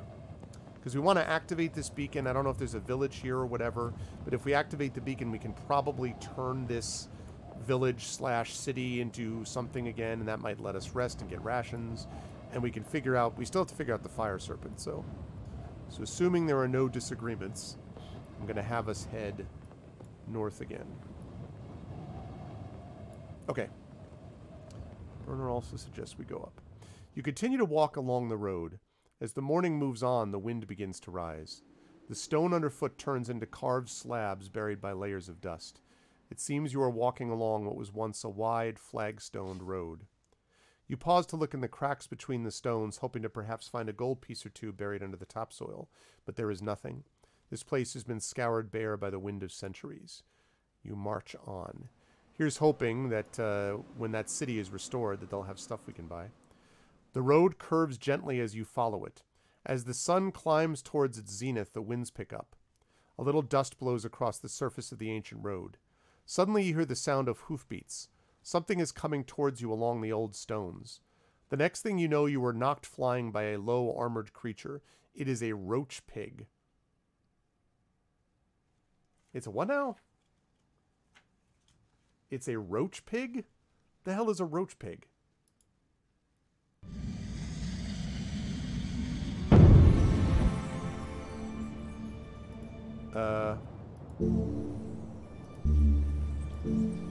Can't do speed now because we used up our yellow powder. Cause sleepiness, we do not have a brass pendulum. We may have to fight. I'm going to see what spells are available to us first, though. Wow. Creates an invisible wall. That could be useful. Kill the roach pig. So we could create an invisible wall. It's 3 stamina, but we could do that. We could... Yap lets us talk with animals. We could do that too. Roach can squeeze everywhere, though. But this is magic, right? It looks like it's like a charging thing. I don't know, a roach pig. So we have Yap. We could talk with animals. We have Jig. We could make it dance. We could make the roach pig dance, which would be kind of funny. We could float above it. Oh, we have a lot of options. We could lightning bolt it. Should we cause the thing to dance?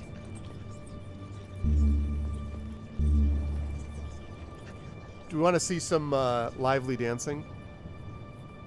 I think it's Ragnar who is the biggest fan of lively dancing that we have. What do you think? Is it time to make the roach pig dance? Roach pig dance?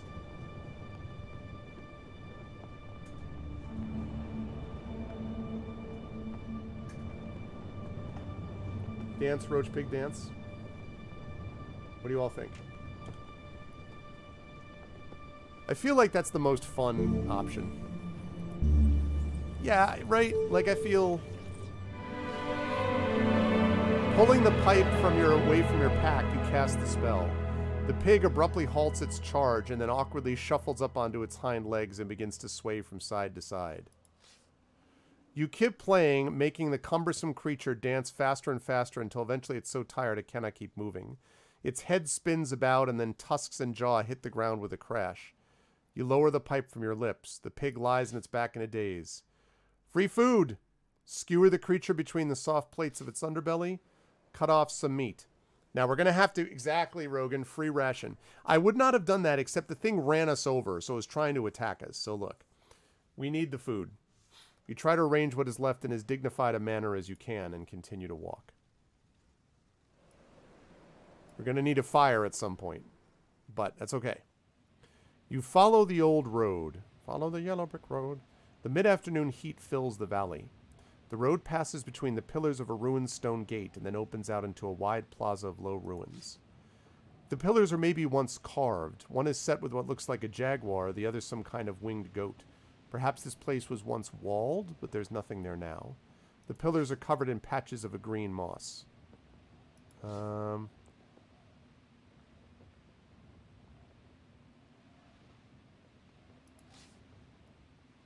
Yeah, this is different moss. I don't want to eat that stuff. That looks bad. Well, see, because we've been finding this yellow moss, and the yellow moss that we found is okay to eat and gives us a ration, but, you know, green moss, which has got a bunch of cat urine on it, that's not, no thank you. Door frames jut from the unforgiving sands.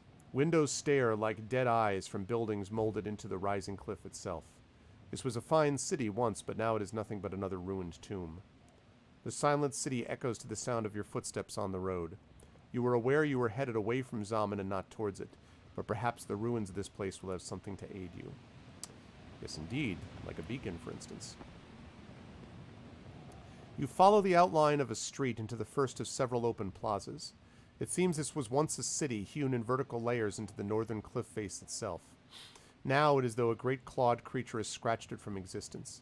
A few dwellings remain, but most are broken piles. Only one structure remains standing, a tower that rises somewhere to the west. Heat beats down from a cloudless sky.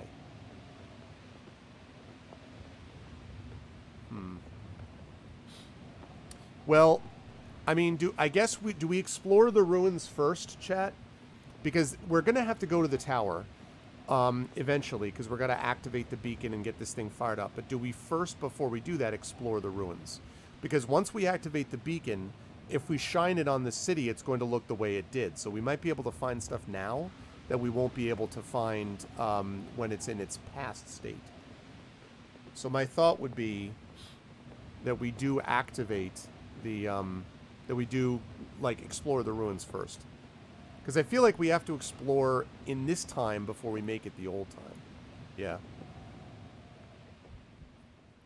The ruins of the city are quite extensive. Whatever happened here, it scooped away great sections of the city as though the streets were raked by gigantic claws. It reminds you of the ruined giant's town you explored back in the hills, just as empty and dead. The grandest houses are those near the cliff face. Further from the slope, the dwellings become smaller and less remains.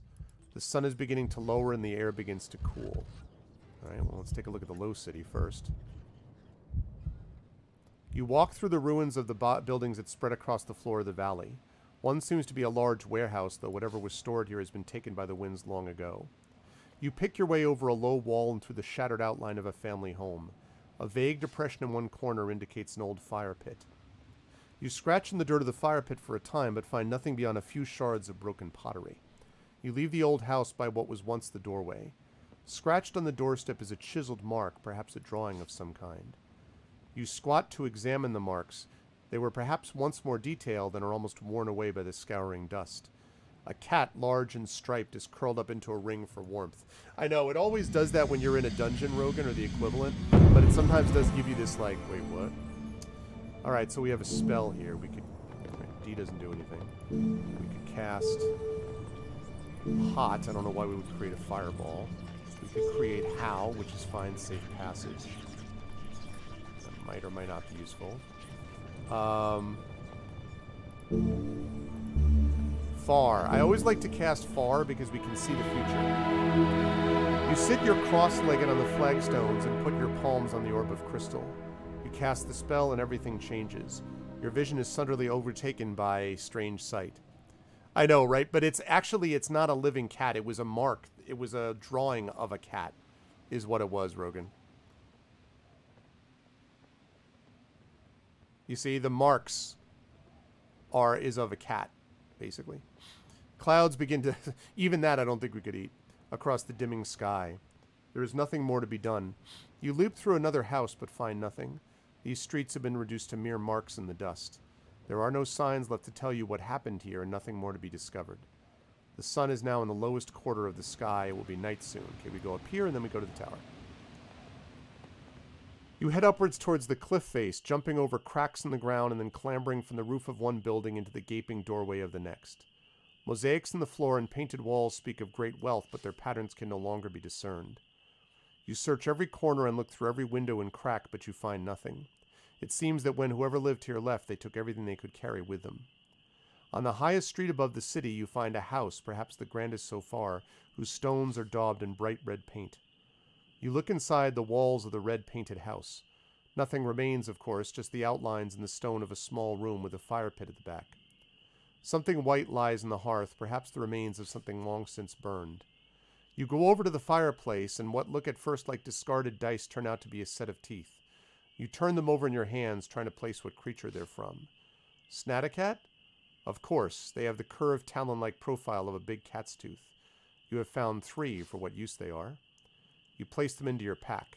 You now have 5 teeth, quite a collection. You continue along the curving street until you pass a large doorway in the surprisingly intact ruins of a hall. Lying in the doorway is what looks like a massive, oversized finger. A dead giant, perhaps? If so, you might be able to acquire a few more precious teeth to add to your collection. You follow the line of the finger inside the building along the length of an arm that disappears under a pile of rubble and stones. You go over to the rubble and begin to haul it away. Once you have cleared a few rocks, you begin to see the first few wisps of thick hair from the giant's beard underneath the stone. If he is in fact dead, he cannot have died too long ago. Oh boy. You keep working, removing stones with an aim to reaching the giant's lower jaw. But after removing a flat slab of stone from across his mouth, you are struck by a hot, wet blast of breath. The giant is not dead at all, he's sleeping. There is an old adage that one should let sleeping giants lie, so you quickly move away. Your loop of the upper city is finished.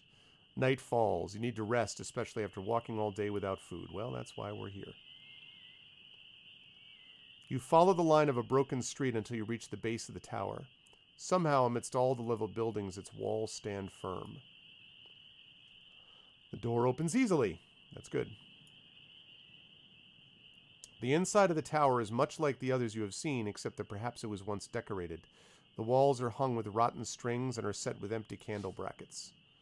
You settle down on the quiet of the tower. You have not yet eaten today. It's our last ration, but we have that meat if we can burn it. Feel quite safe here, and you do not dream. Ran out of provisions, lost a bit of gold, explored the city of Tinpang, defeated the Earth Serpent, meaning there are 3 still out there. Alright, let's go up the tower, because we need to get this thing launched and ready. Tower also has a brass cylinder set into its center with a glowing crystal at its heart. From here, the plan of the old city is quite clear, winding streets and blocks leading towards and then up the cliff face. Though it has all been scrubbed clear, the stain of human habitation still remains. Looking out across the city, it seems you can see two time periods at once, one fitting on top of the other, but it is impossible to tell which is true and which is the mask. You watch a child running down a street only to turn the corner and disappear. You watch a dog spring into existence mid-leap. A building throws yellow smoke into the air, but when the smoke clears, the building is ruined and broken. You cannot tear your eyes away. Every time the streets clear or a building falls, you feel your anger towards the Archmage rising. The desolation here is complete. The people you see are both still living and already long destroyed. The tower seems to be broken. You're forced to give it a kick before the beam begins to shine. Okay.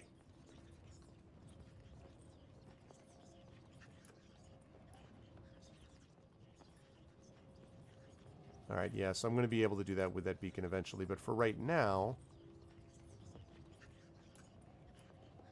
Ooh. There's a village down there, too. Alright, well, first of all...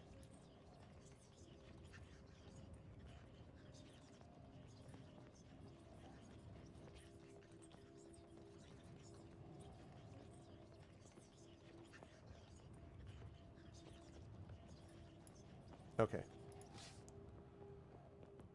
It seems incredible that anyone should have built these towers with their curious lanterns. Indeed, you cannot help but wonder what these towers did originally. What appeared in the land beneath the beam when the land was everywhere lush and green?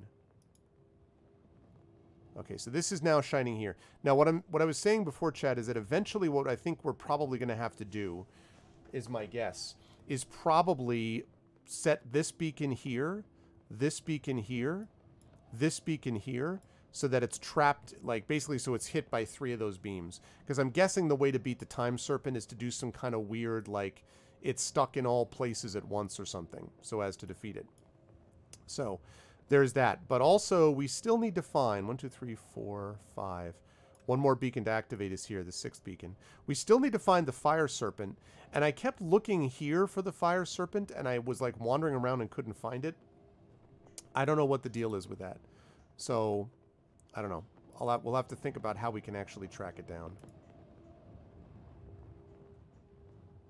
Okay. Return down the tower steps. You head off into the ruins once more. The sky is blue and pink. Oops, nope. The snoring building. No thank you. We got the city streets. Alright, let's go to the high city first. As the light around you changes, you seem to lose track of where you are. Streets go firmer as you walk them, walls filled with stone. Suddenly there are people on all sides. You follow the winding, climbing, stepped streets into the upper reaches of the city.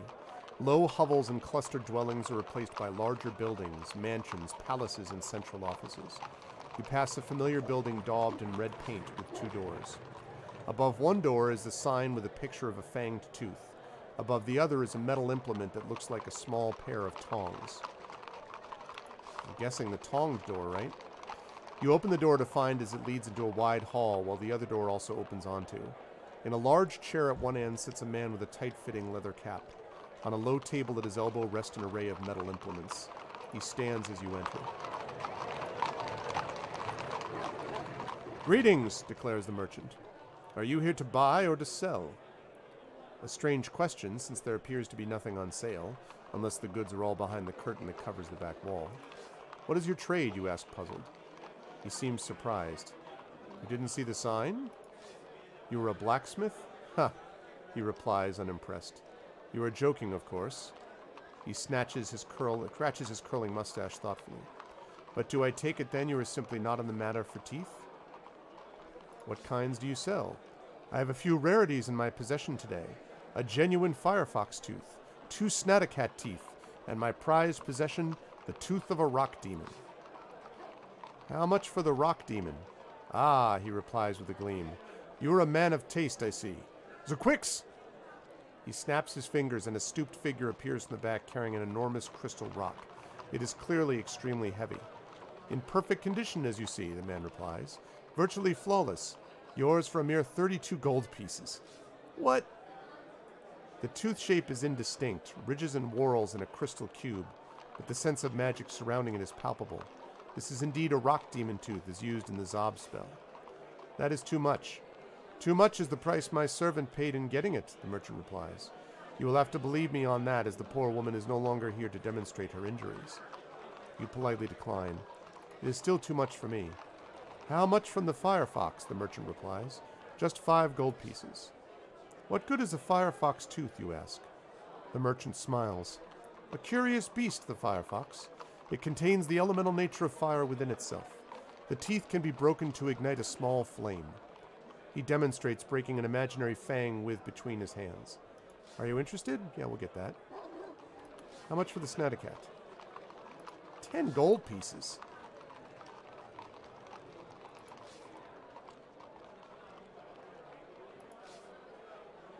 I have creature's teeth. Okay, let's see. Let's see how many teeth we actually have. We have...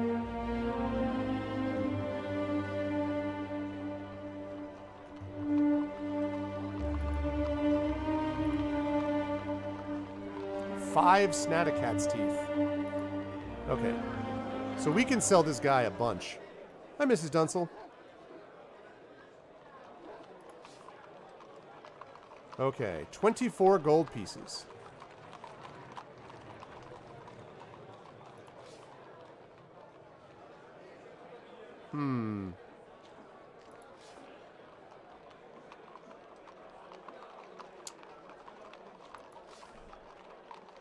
Okay.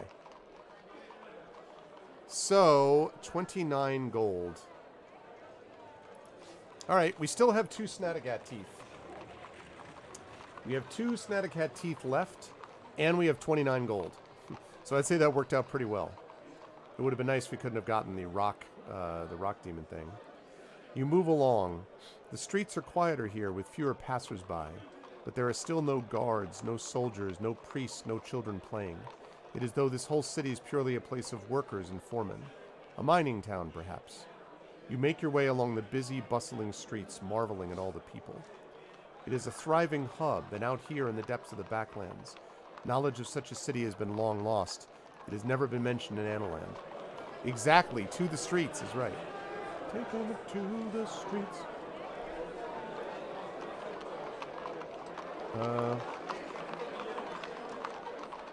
You stop in a plaza. A woman passes by wearing a wrapped headscarf and carrying what looks like a basket of rocks. Greetings, I am new in this city. She nods quickly. Then you are welcome, I'm sure. She seems in a hurry to move on. No doubt her basket is heavy. Can I carry that for you, you ask? Most assuredly not, she exclaims. I would not be doing my work if I gave it away. She takes a wary step backwards, almost stumbling under her weight. And where do you work, you continue? At the warehouse, of course. Yeah, it's a big city. This is Tinpang, Mrs. Dunsel, that we heard about earlier. I want to say near the big, well, like a third of the way in was Tinpang. So, she waves with her nose at the building with the yellow smoke. Hey, Brahms. I'm doing well. Good to see you, Brahms. How are you? Good to see everybody. We have, for the people who came in a little bit late, we have a lower turnout today because we got started late because Terry, unfortunately, had tech problems with her tablet, so we couldn't get the gamebook illustration stream we had planned to run today. So instead I ended up doing this kind of last minute. But I did talk earlier today about the schedule for March, which looks pretty great. At 4 p.m. Eastern, I will be over on GOG.com with Pen and Pixels, and I'm going to be doing my usual show, and I'm going to be doing Mission Critical, continuing Mission Critical today, which should be a good time. Also, I'm going to have a little bit of a surprise for you folks who have been here when we get to the end. Tablet issue must have been an iPad, I know, right? No.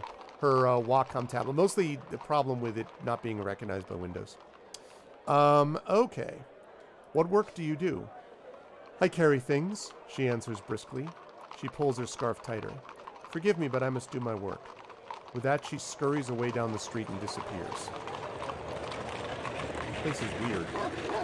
You take a turn down the narrower alley of the city, picking your way between sleeping dogs and rubbish heaps, until suddenly a tiny hand reaches out to catch your ankle. Knew you were there, see? Groans a voice. Tell you more if you want. Oh, nice, Brahms. You want to be able to actually get it running, huh? Who's there, you demand?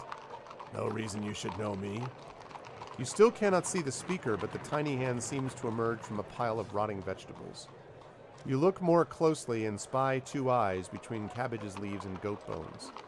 I see you, I see you, the voice declares cheerfully. For 1 gold piece, I'll tell your fortune. How's that? You toss a gold piece into the pile of garbage, and the voice makes a noise which sounds like swallowing. Then all falls quiet. There, I see it now, the voice declares finally. I see a ball of flame lit near the still sleeping cat. Oh! The ball of flame.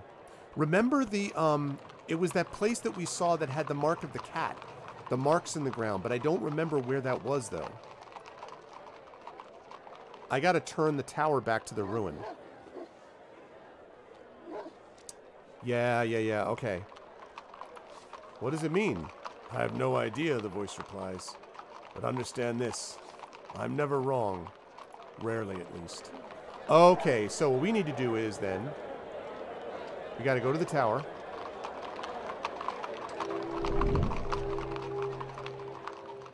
As you walk, the buildings crumble, their walls caving in, sand pouring like water from doorways and filling the empty streets. One by one, the people turn corners and disappear. Their descriptions of time here is so pretty awesome. Super meaty, yeah. Okay, let's go up there. Okay, we're going to adjust the beam. No, what?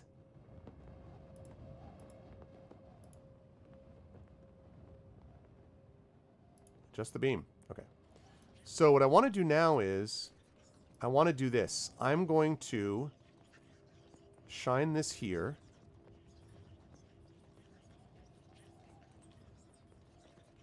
And the reason I'm doing this here is I don't want the water serpent to disappear. But I want to get access to that. And more importantly for right now, I want to go find the... that's true, it did. I want to go find that mark in the ruins with the cat situation. The afternoon is drawing on. The silence of the city is a sudden shock once more. All the people you saw earlier, all have disappeared like sunlight behind a crowd. Carved cat. Alrighty. Strike a light.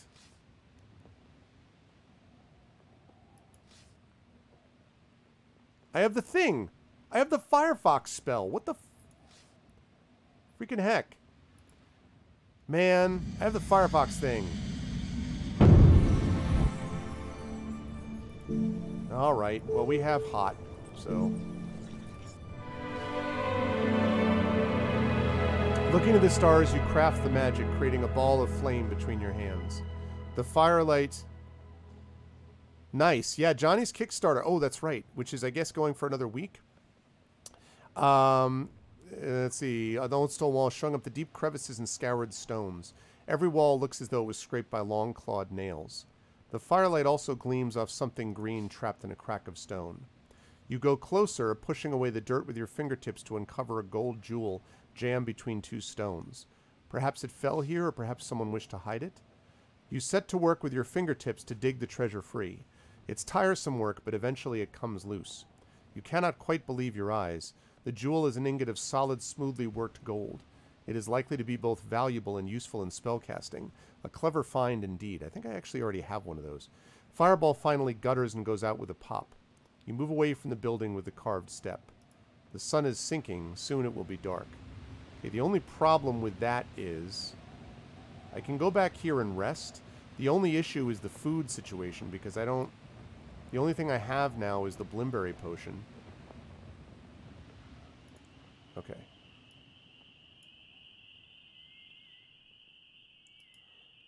Yeah, I know that he funded, and actually that reminds me, I need to... He sent me a message and I gotta respond to it. Okay.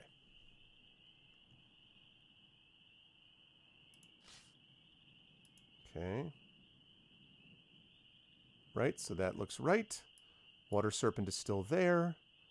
So we should be able to cross over. I still don't know what's going on with the Fire Serpent, but...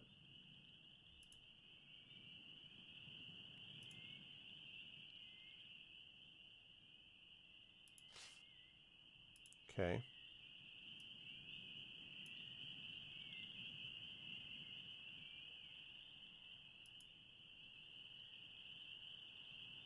Can I not rest here?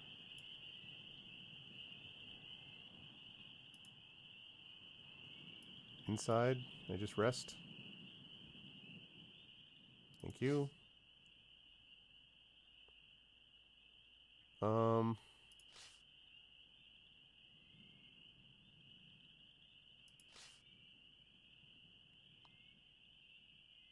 Ooh!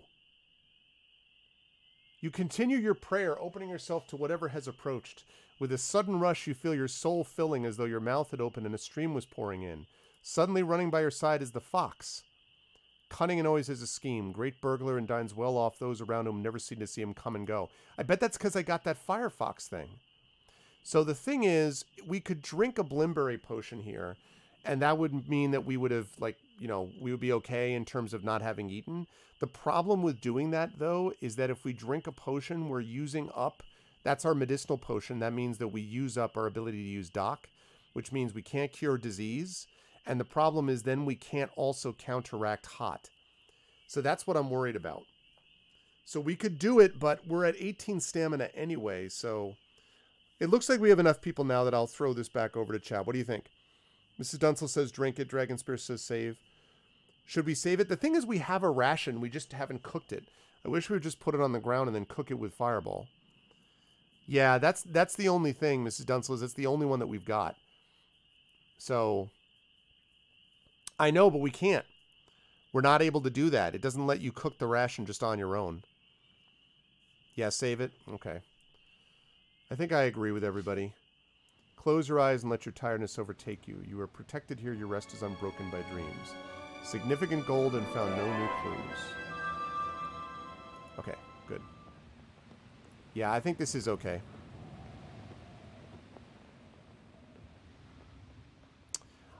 It's going to be going for a month, Brahms. It's going to be running for a month. And I'm going to be talking... In fact, now that you mention it, let me just double check quickly and see if I got any emails here.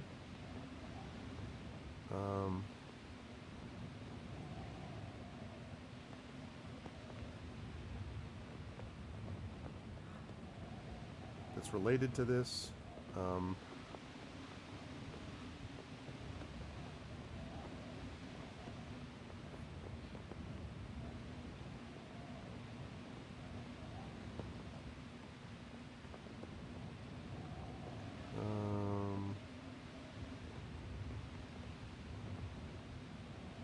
Okay.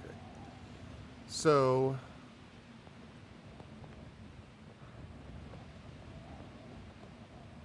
check your email too. Oh no, I saw your email, Dragon. I was going to respond to that today, and I will. Yeah, I'm going to respond to that this evening. Thank you, sir.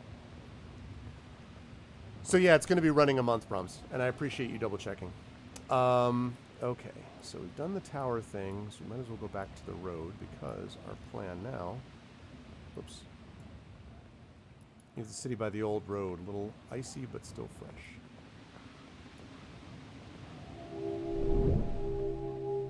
The road curves gently as you follow it.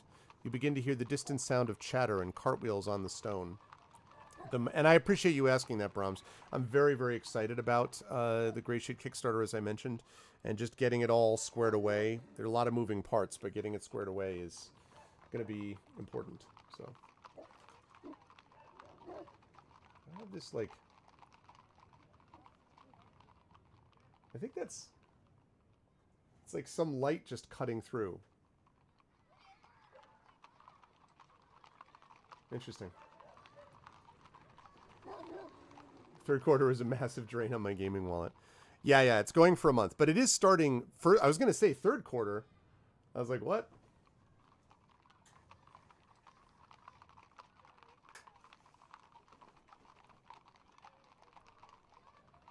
Mini Dragon. Oh, your PC died?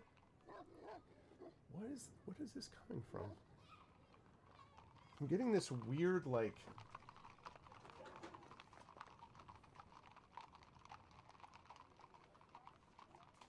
This weird light reflection. Okay. Now I fixed it. It's just like...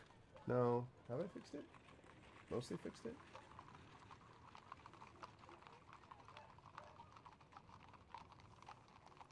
It's like bouncing off of something down there, which is what's causing that to happen. Okay. Number 5. Super exciting, right? Of all the strange things you've seen out in the waste, this is the strangest. So these people come from nowhere and go nowhere, and the same travelers pass by again and again, waving the same greetings down to you. You stride on through the crowds. After a few minutes, you encounter a small girl sitting on her own and staring into the distance. You go over to her and squat down on your ankles. "Greetings, little girl," you begin. The girl looks up at you sharply. "You're in the wrong place," she says. "Aren't you?" In a manner of speaking, "Yes," you tell her. "I can see it," she says. "No one else seems to notice, but I can see it." Oh, so she knows about the situation with time. That's interesting.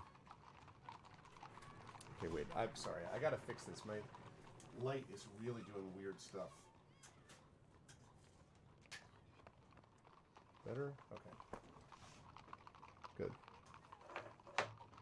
I like natural light, but not when I cannot see. Okay. What can you see? "I think it must be a curse," she replies thoughtfully. "Adults are so forgetful. They forget everything." "Where are your parents?" you ask gently. "They've been lost," she replies. "I think they must have forgotten themselves." She points up the road towards the great stone arch at the entrance to the city. "When did they rebuild that?" she asks. "I've seen that arch broken," you tell her. She nods. "I knew it. Didn't I say? You're in the wrong place. I could tell by the way you were looking at people. Are you the ones that stole my parents?" "No." She shakes her head, then stands abruptly, hitting you. "I think you are. I can tell you are. No one else can see it, but you can. It was you, and I want them back." With that, she rushes away and is quickly lost in the strange mists. All is quiet once more. What? What's she talking about? You continue following the road. The sun continues to climb the steep sky. You stride along the road. No one stops to talk to you. That's random. Why does she think that we took her parents? You follow the road as it curves and bends and finally begins to descend until it reaches the shores of the lake. All around is hustle and bustle. The area above the shore teems with stalls and shoppers, and at the waterline, fishermen tend their boats, punting them out into the water. In the distance, you can make out... She says that's all the strangers. You can make out a tall tower rising from one of the lake's many islands. The sun has reached its highest point now. Out of the shade, the air is baking hot. Let's hit the stalls. On the other side of the Bay Area from the waterfront is a line of stalls. Most sell food, grilled fish, and fruit, though there is also a bottle seller selling stoppered bottles. All right. You greet the fruit seller, who waves his hand across his selection. 1 apple, 2 gold pieces, he declares. Fine as Zanzunu apples. Let's buy some fruit. Buy 4. 4 rations, baby. All right, that's 8 gold to you, the man replies, accepting your coins. Yeah, we got 4 rations. Food! All right, fishmonger. I'll chop it and grill it for you, she announces, staring at you threateningly in the eye. 4 gold pieces per head.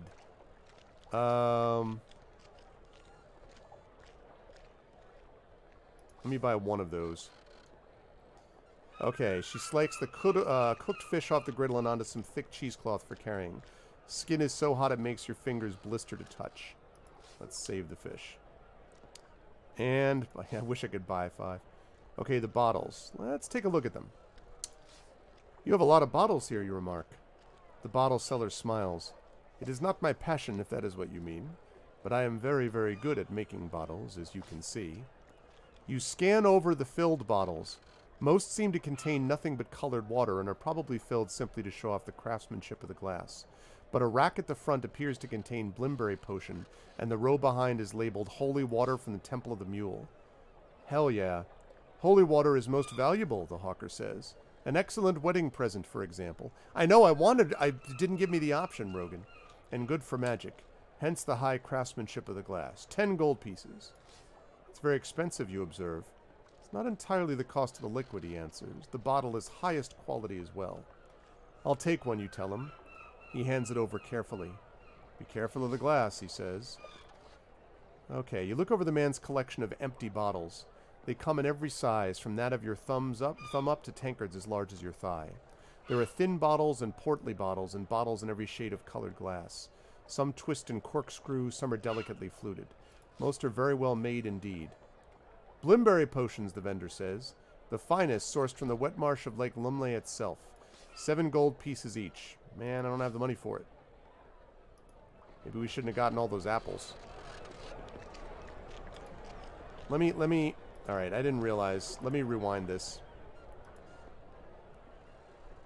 Okay. Let's visit the fishmonger. Let's buy some fish. Let's buy it. Save the fish. Visit the fruit seller. Let's buy some fruit. We'll buy 2. Buy some bottles. Ask about them. Look at the filled bottles. Holy water. Very expensive. You can buy 2 of them? I'm not going to buy 2. Buy 1. Blimberry potion. Buy 1. Look at the empty bottles. Bid farewell. Okay. Alright, not bad. So we have 3 rations. 3 gold. We now have, I think, 2 Blimberry potions, if I'm not mistaken. Yeah, 2 doses of Blimberry juice, which is good. And we got 3 rations. Plus we've got the... We've also got the raw meat, which if we can cook that would be another one, so... Now we're in much better shape. And we got 3 gold. So... Okay. You walk down to the shoreline. The water looks clean and inviting. Thank you for the follow, O-Round. Welcome to the Arvanauts. Might be 0 round. Water looks clean and inviting, though it is almost certainly freezing cold. In the far distance, boats punt this way and that between scattered islands. And for those of you just joining, I will say that normally this is something which I allow chat to do, where chat makes the decisions. But because we had a very small turnout to begin with, because we made the decision to do this sort of at the last minute because another thing we were going to do ended up being canceled for tech reasons. So, as a result, I went through it myself. But normally, chat is the one who makes the decisions on these. So, having said that, I have a whistle. You take out the whistle and blow it, but nothing happens. Presumably there's no ferrymen here, at least not in this time. Call out for a boat. Swim across the lake seems like a bad idea.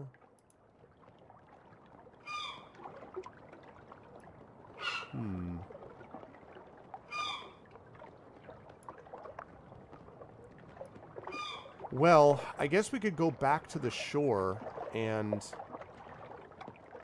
like... Chat usually has power. Yeah, that's a good question. I don't know how that works, Rogan. And I'm trying to decide as well whether to go up to the beacon and, like... I don't know...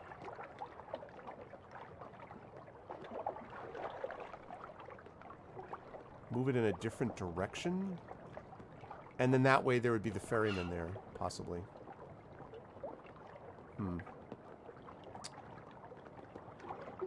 I feel like swimming is a very dangerous idea with a water serpent out there. Let's try waiting for nightfall. Yeah, I do too. Stall holders and fishermen pack away, departing the shoreline in all directions and disappearing from view as they leave the light from the distant beacon. Soon you are quite alone. You walk down to the edge of the water and look out southwards. The surface is almost mirror flat, the reflection of the moon broken by only the occasional ripple. Familiar stars seem to lie on the ground, their patterns visible to all. The stars on the water are laid out like a chart, but a chart in reverse. Looking at them like this reminds you of what Althera said, of spells having opposites. In the water, constellations you recognize above become others below. Oh, so can you counter that? Ooh, okay. So in the water, the constellation of Zen. So the enchantment of lightning matches the spell of levitation.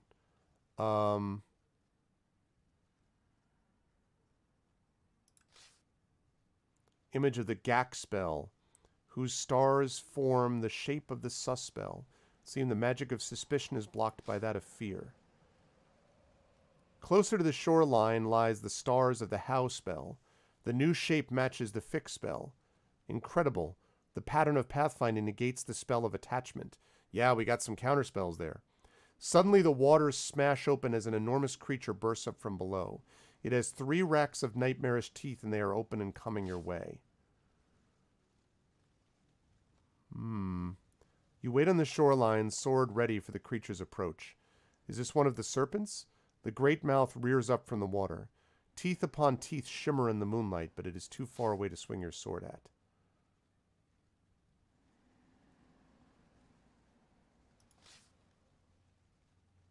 The great fish comes no closer. It seems it is not an amphibian, so cannot leave the lake. Thank God that I didn't try to swim. After a few minutes of gnashing its teeth at you, it flicks its tail and disappears below once more. All is still. Putting in your nose plugs, you dig through one of the nearby piles of fish heads, scales, bones, and other body bits from the day's catches. At the bottom of the heap, you find a single gold piece, which hardly seems worth the smell and oil that now covers your fingers. Waterside is chilly and cool and no place to rest. You head back up the slope. Alright. Let's go up this way because we have to obviously have to change the beacon anyway.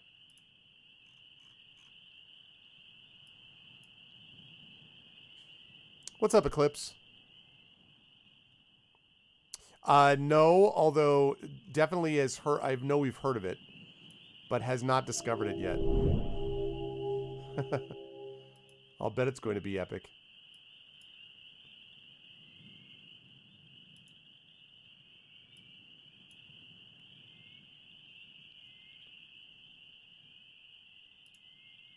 Okay, inside.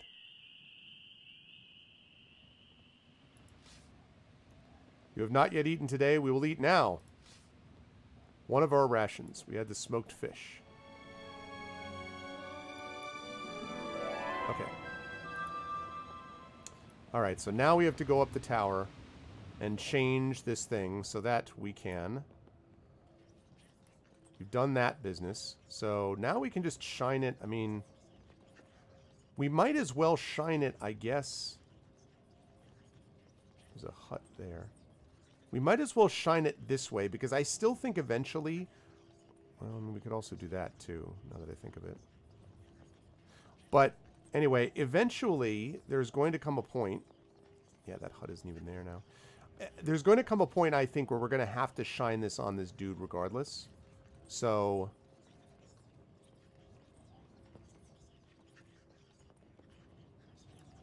on the Time Serpent over there.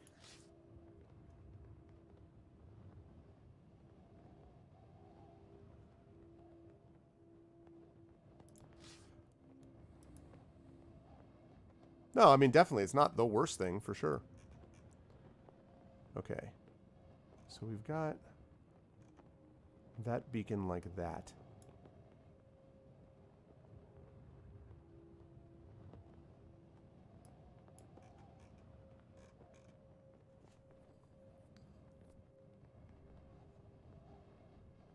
That beacon can probably illuminate that.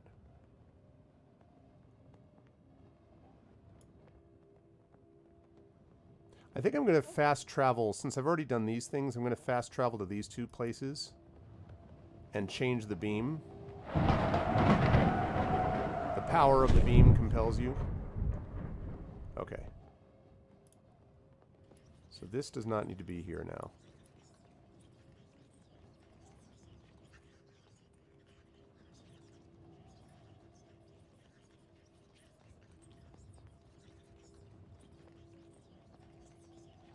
Okay.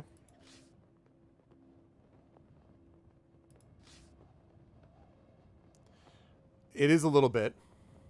So you've got, like, I've got 1, 2, travel here to make 3. The fast travel, the fact that you can fast travel makes this 10 times better, Dragon. If I was having to go back and forth, that would be impossible, but it makes a big difference that I can do it this way.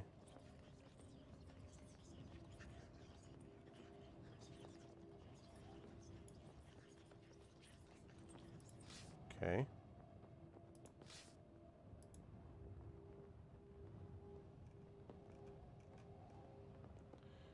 Yeah, and then I think the last thing is we defeat the Water Serpent, and then the hope would be that I may need to move that beacon. I don't want those things like lit. But anyway, my hope would be with that fourth beacon, then we do something to the Time Serpent. That's my guess.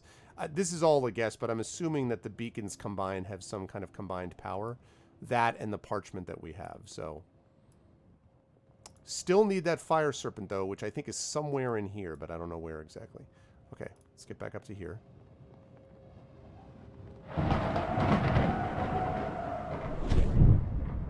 Well, if you were a Time Serpent, you deserve it, right, Eclipse? They form Captain Planet, yes. Okay. Yeah, because I don't want any... I don't want any stuff there. Let's see. Does that do it?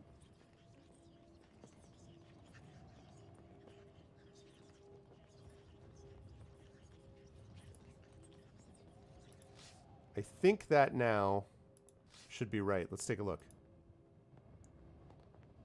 Yeah. So now the lake shore seems to be mostly clear.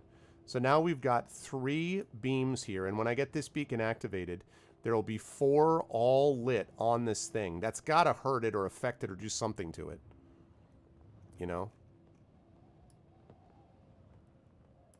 I have to assume.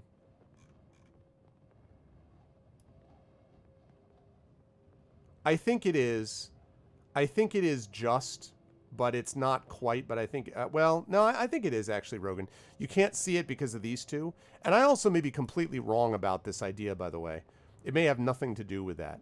I just know that at some point, you know, I'm going to have to go through here, lower Zaman. Our plan is to go here and then head this way to the Archmage.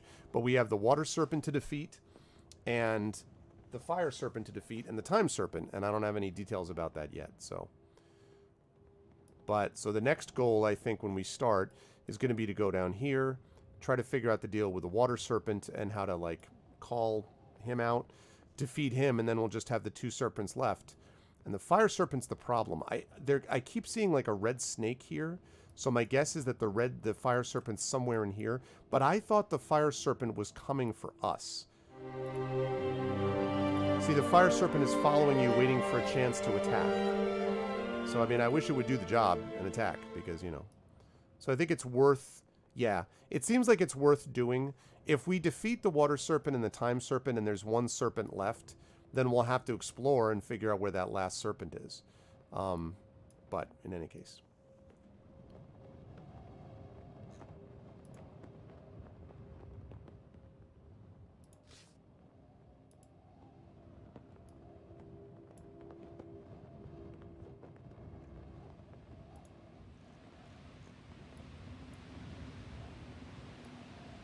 Okay, this way. Not bad, too. 18 stamina, 4 gold, 2 rations. Bunch of magical items.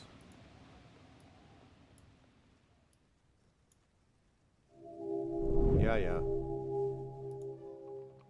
Road is busy as before, but not for long.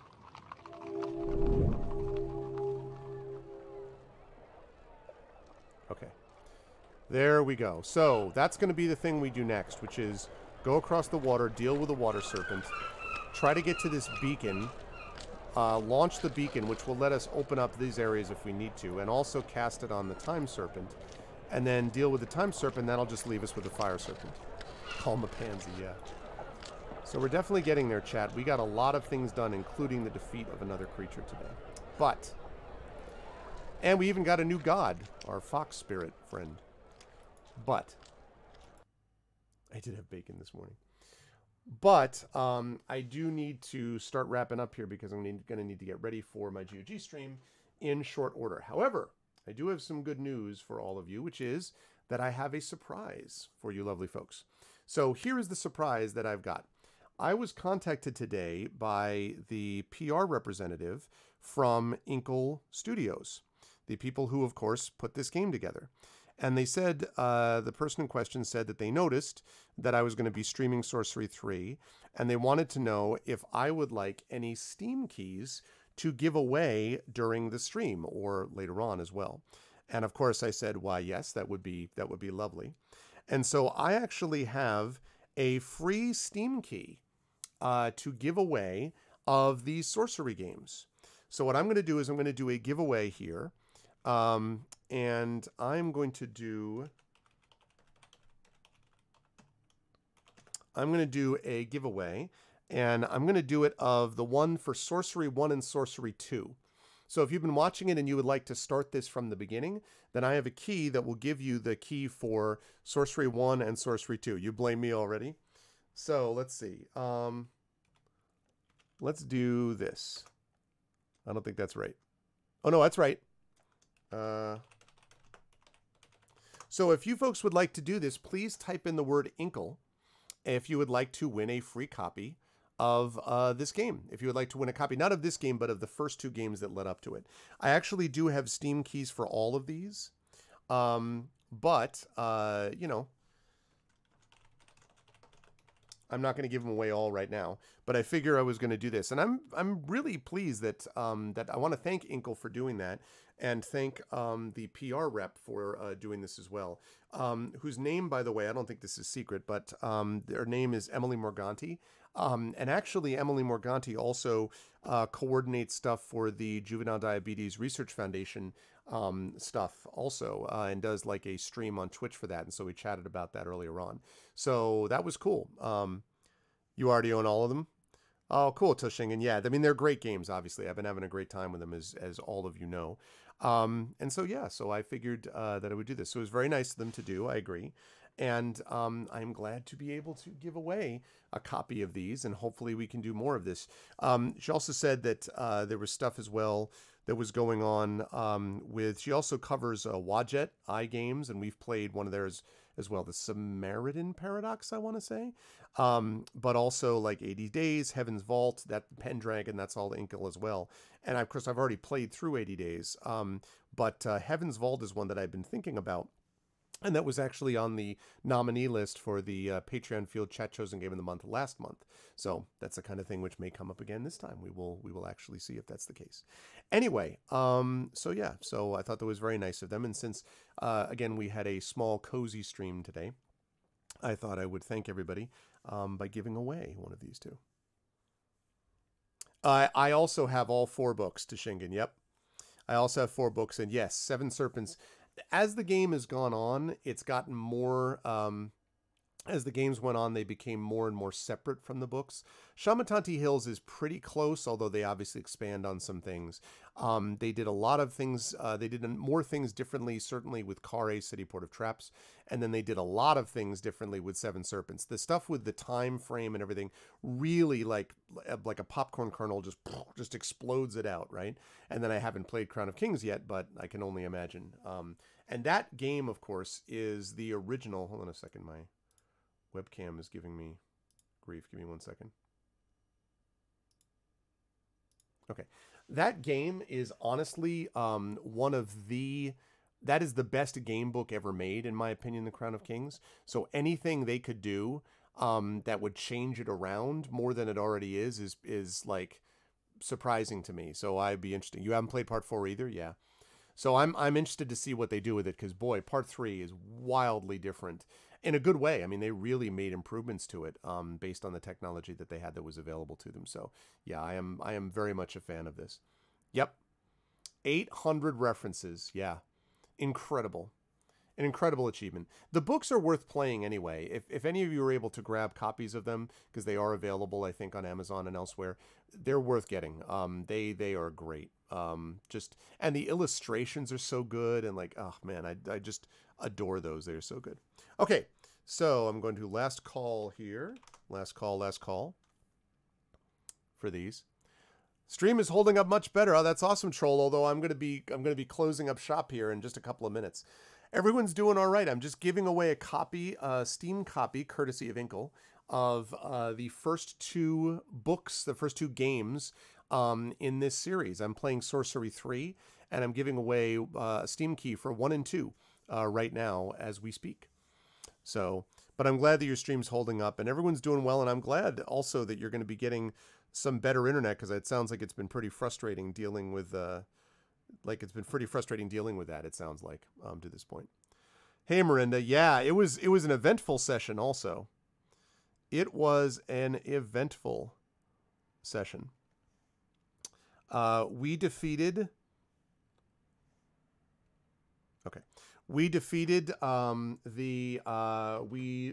the Earth Serpent.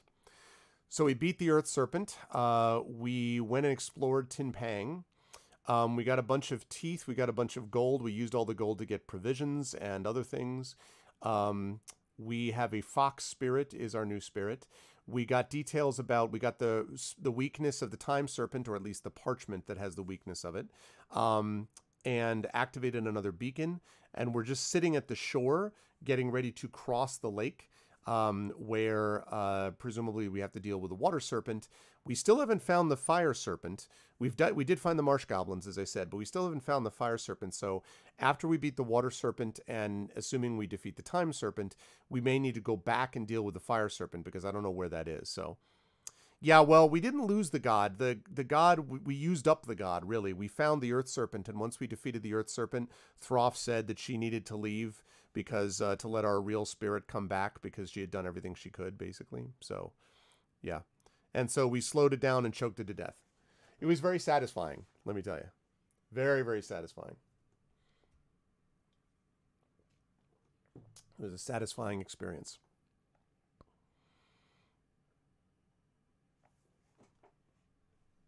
Yeah. It was good times. We also met a girl who apparently knew that we were like moving in and out of time. And when we asked her where her parents were, she said, "My parents got forgotten. Did you take them?" And we said no. And then she got up and hit us and said, you took my parents and it's your fault. I won't see them again. And then like ran off and disappeared. And I'm like, so.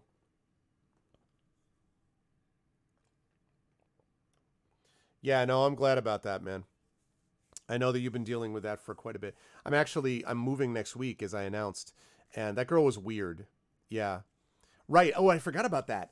And the girl who like disappeared, she blinks her eyes and she like vanishes out of existence, or like turns invisible or something, and then comes back up again. And we tried to take her to Fenestra, but she was freaked out by Fenestra and she ran away. It was all really, yeah, it was interesting. House hunting, the house hunting is not only going, it's gone, it's done. We just have to close on the house. We are closing actually on selling our house today. Our lawyers are doing it today. We signed a bunch of documents yesterday. And then on Thursday, if all goes well, I get vaccinated in the morning. And then in the afternoon, we are closing on the house that we're buying. And at which point, I will then be able to tell you all many more details about the house without giving away, personal addresses and things, which is not a good idea. But I'm going to give you all information about the historical nature of the house. And then I'll be able to, give you even a little bit of a tour of the inside of the house, some of the rooms inside. And of course, you'll be there when I'm building the new streaming space, the new office up there. So I'm very excited for that. So anyway, that's happening on Thursday. So that's what's going on. And then we're moving next week. We're moving on Wednesday of next week. We have the movers all set to go. The internet here is being shut down as of the 11th. And then is going up there also as of the 11th. So the hope is that we'll have both of those things done. So it's all very, very exciting. So yeah. House has been hunted. We just got to find a big enough trophy mount. You bought Tolkien's house. Yeah, next week. This is my month of March, okay? Again, for those who missed it, this is my month of March. Vaccinated Thursday morning, or no, close on the house today, on our house that we're selling. Thursday, I get vaccinated in the morning, close on the house that we're buying, if all goes well, again, knock on wood, etc. Thursday afternoon, okay? Next week, Wednesday, we move. On the following Tuesday, so Tuesday the 16th, the Gray Shade Kickstarter launches, again, assuming all goes well. Then the second vaccination happens, the second shot of COVID happens 3 weeks to the day after the first one. So I get my shot this Thursday. 3 weeks later, on the 25th or whatever it is, I get the second vaccination. Okay. So vaccination, move, and the Kickstarter launch and closings for all of that, all within 1 month. Not what I intended. Was not the plan to do it that way. Yes, a very busy month. That was not what I was intending, but it worked out that way. So anyway, it's good. Yes, seamless. How will you get into your new house if you close it? Yes, that is a good point. I'll have to reopen it again. Anyway, I mean, I'm very excited about it. I'm excited to share the new place for you. As I said, this room that I'm in next Tuesday is going to be the last time you see me streaming from this room. And this is the only place that I've ever streamed from in terms of a home base. Obviously, you've seen me stream a lot on the road with ArvBox, but in terms of like my home studio, this is it. This is all you've ever seen me in. And so I'm leaving here after we've lived here for 10 years, and I've been streaming here for 9, and moving to the new place, which is where we're going to be for quite a while. At least that's the plan. And so yeah, and it's a much bigger space. It's really cool. It's a little overwhelming because there's a lot to do when we get up there in addition to just the move. Like I have to get this desk here is starting to fall apart. So I'm not going to bring the desk. So I'm going to get a bigger desk for there. And I'm going to set that up. I'm going to have against the back wall, I'm finally going to be able to put like actual background that doesn't just look like, the trophies and things like that in my back door, but I'll actually be able to have books and like maybe games back there and stuff like that we can show. So it's going to be the actual studio. I did do some kitchen streams. I did, yes. But I mean, in terms of, that's true. But again, I feel like that was all with ArvBox though. Using like my main axe, right? My main rig, that was what I all did from here. So it's going to be great. Hey, what's up, Live Soon? Good to see everybody. Yeah, water features live dancers, 24-hour stock ticker days. Not quite like that. Not quite like that. But yeah, it's great. The only reason I've been trying to hold off is because, you just don't want to start talking about a house until you've closed and finally gotten it. And so I don't want to go down that road until I know. But it's been hard because, of course, we have basically known the house that we're moving to / that we want to get for the last 3. I mean, we started looking at it. We first looked at it, I think, late November.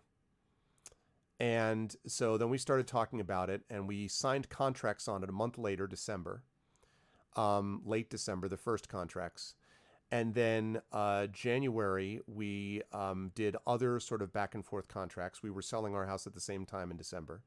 And then, obviously February now, February last month, we're finished with like getting we have to do all the stuff leading up to closings and everything else, signatures, fees, etc.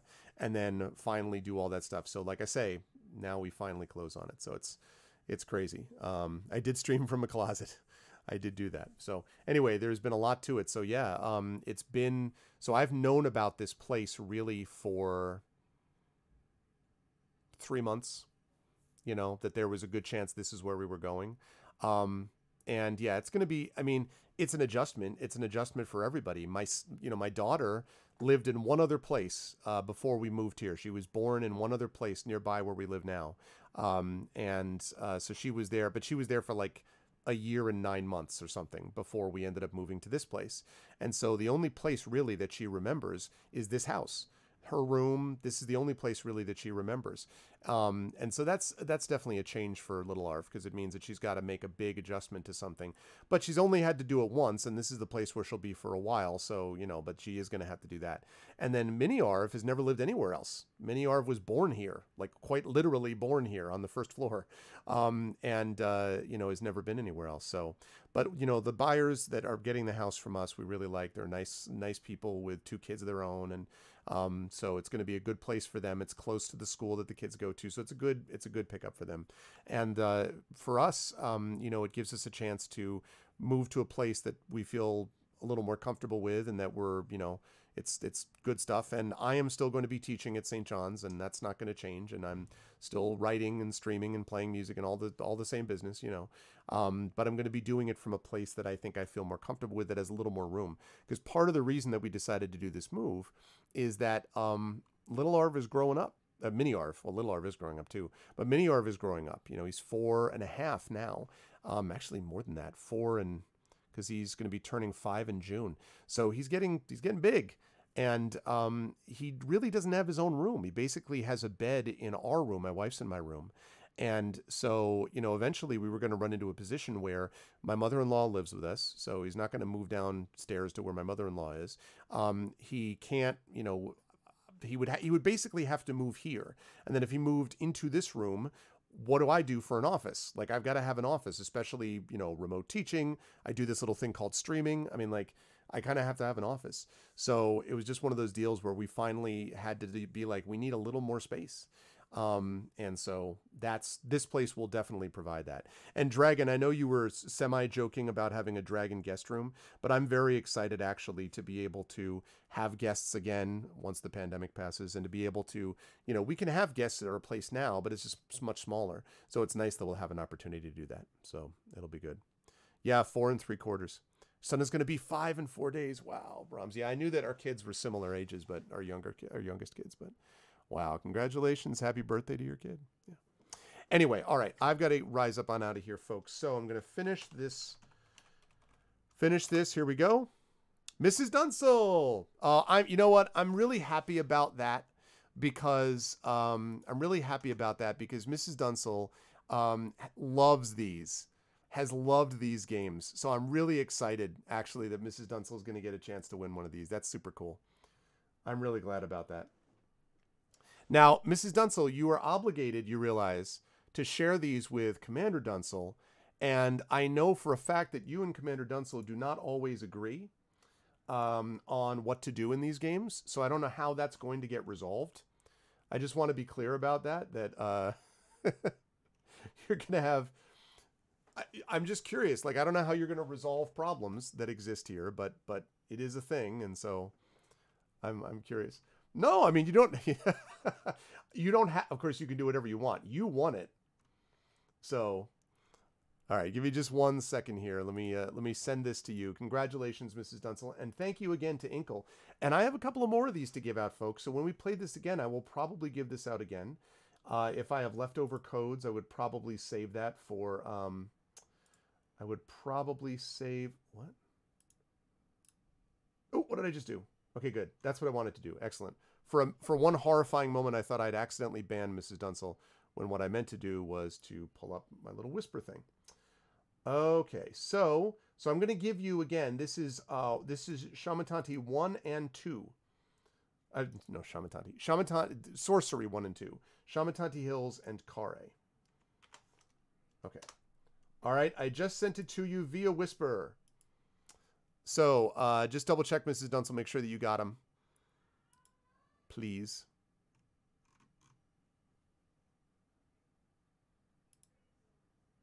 There we go. Awesome. Cool. Congratulations, and my pleasure. And again, thank you to Inkle, and we will do more of that down the line. All right. However, having said all of that, that is going to do it for me for today, because I got to go rise up and get ready for my Pen and Pixel stream, which is coming at the top of the hour, which again is going to, again be the game Mission Critical, which I started playing a few weeks ago. So that should be a lot of fun, and I think you folks will enjoy it if you liked this as well. So that is going to do it for me. If you did like what you saw and heard today, again, my apologies, we couldn't do the game book illustration stream, but we'll try to get that rescheduled for a couple of weeks if we possibly can. Otherwise, the next time that we will be doing Sorcery, the current plan for Sorcery, I believe, is next Friday. I think it's a week from this Friday, Marinda, is the plan for it. But I do want to warn everybody that that Friday is a little up in the air because it's 2 days after I move. So I don't know what the situation is going to be like. We got to move, you know, we have to move 5 people, 3 adults, 2 kids, and 10 years worth of stuff. More than that, because it has basically, I have like my mother's china cabinet and things like we have a lot of stuff. And yes, we have movers, but the point is we don't have a lot of stuff overall. We actually have probably much less than a lot of people do, but you know, we have the accumulated stuff of 5 people over the course of many years of life. So that's stuff. So we have to move a house, and that's gonna take us a while. So, or the stuff from a house. So that means that I'm hoping, if all goes well, that Friday I'll be able to do a stream in the new space, although it's not going to look anything like it will when it's actually finished and done. But I don't know that for sure. So the best guess is a week from this Friday, Marinda, but no guarantees. It depends on how things go. And I will try to keep everyone up to date on that with my Twitter. So if you follow me there, that would be great. Speaking of the Twitter, that's !ARV tweets. And you can also help us out by following the channel here, checking out the Discord with !ARV cord, also checking out the website for all of this, which is arvineleron.com. All of that is always appreciated. And !ARVtube would be helpful also. Yeah, I know, and I hate moving, Troll, but sometimes you got to do it, and hopefully this will be one of the last ones. Don't have to do a lot of extra moves beyond this, I would hope. But anyway, so we've got that, and the website, as I said, arvineleron.com.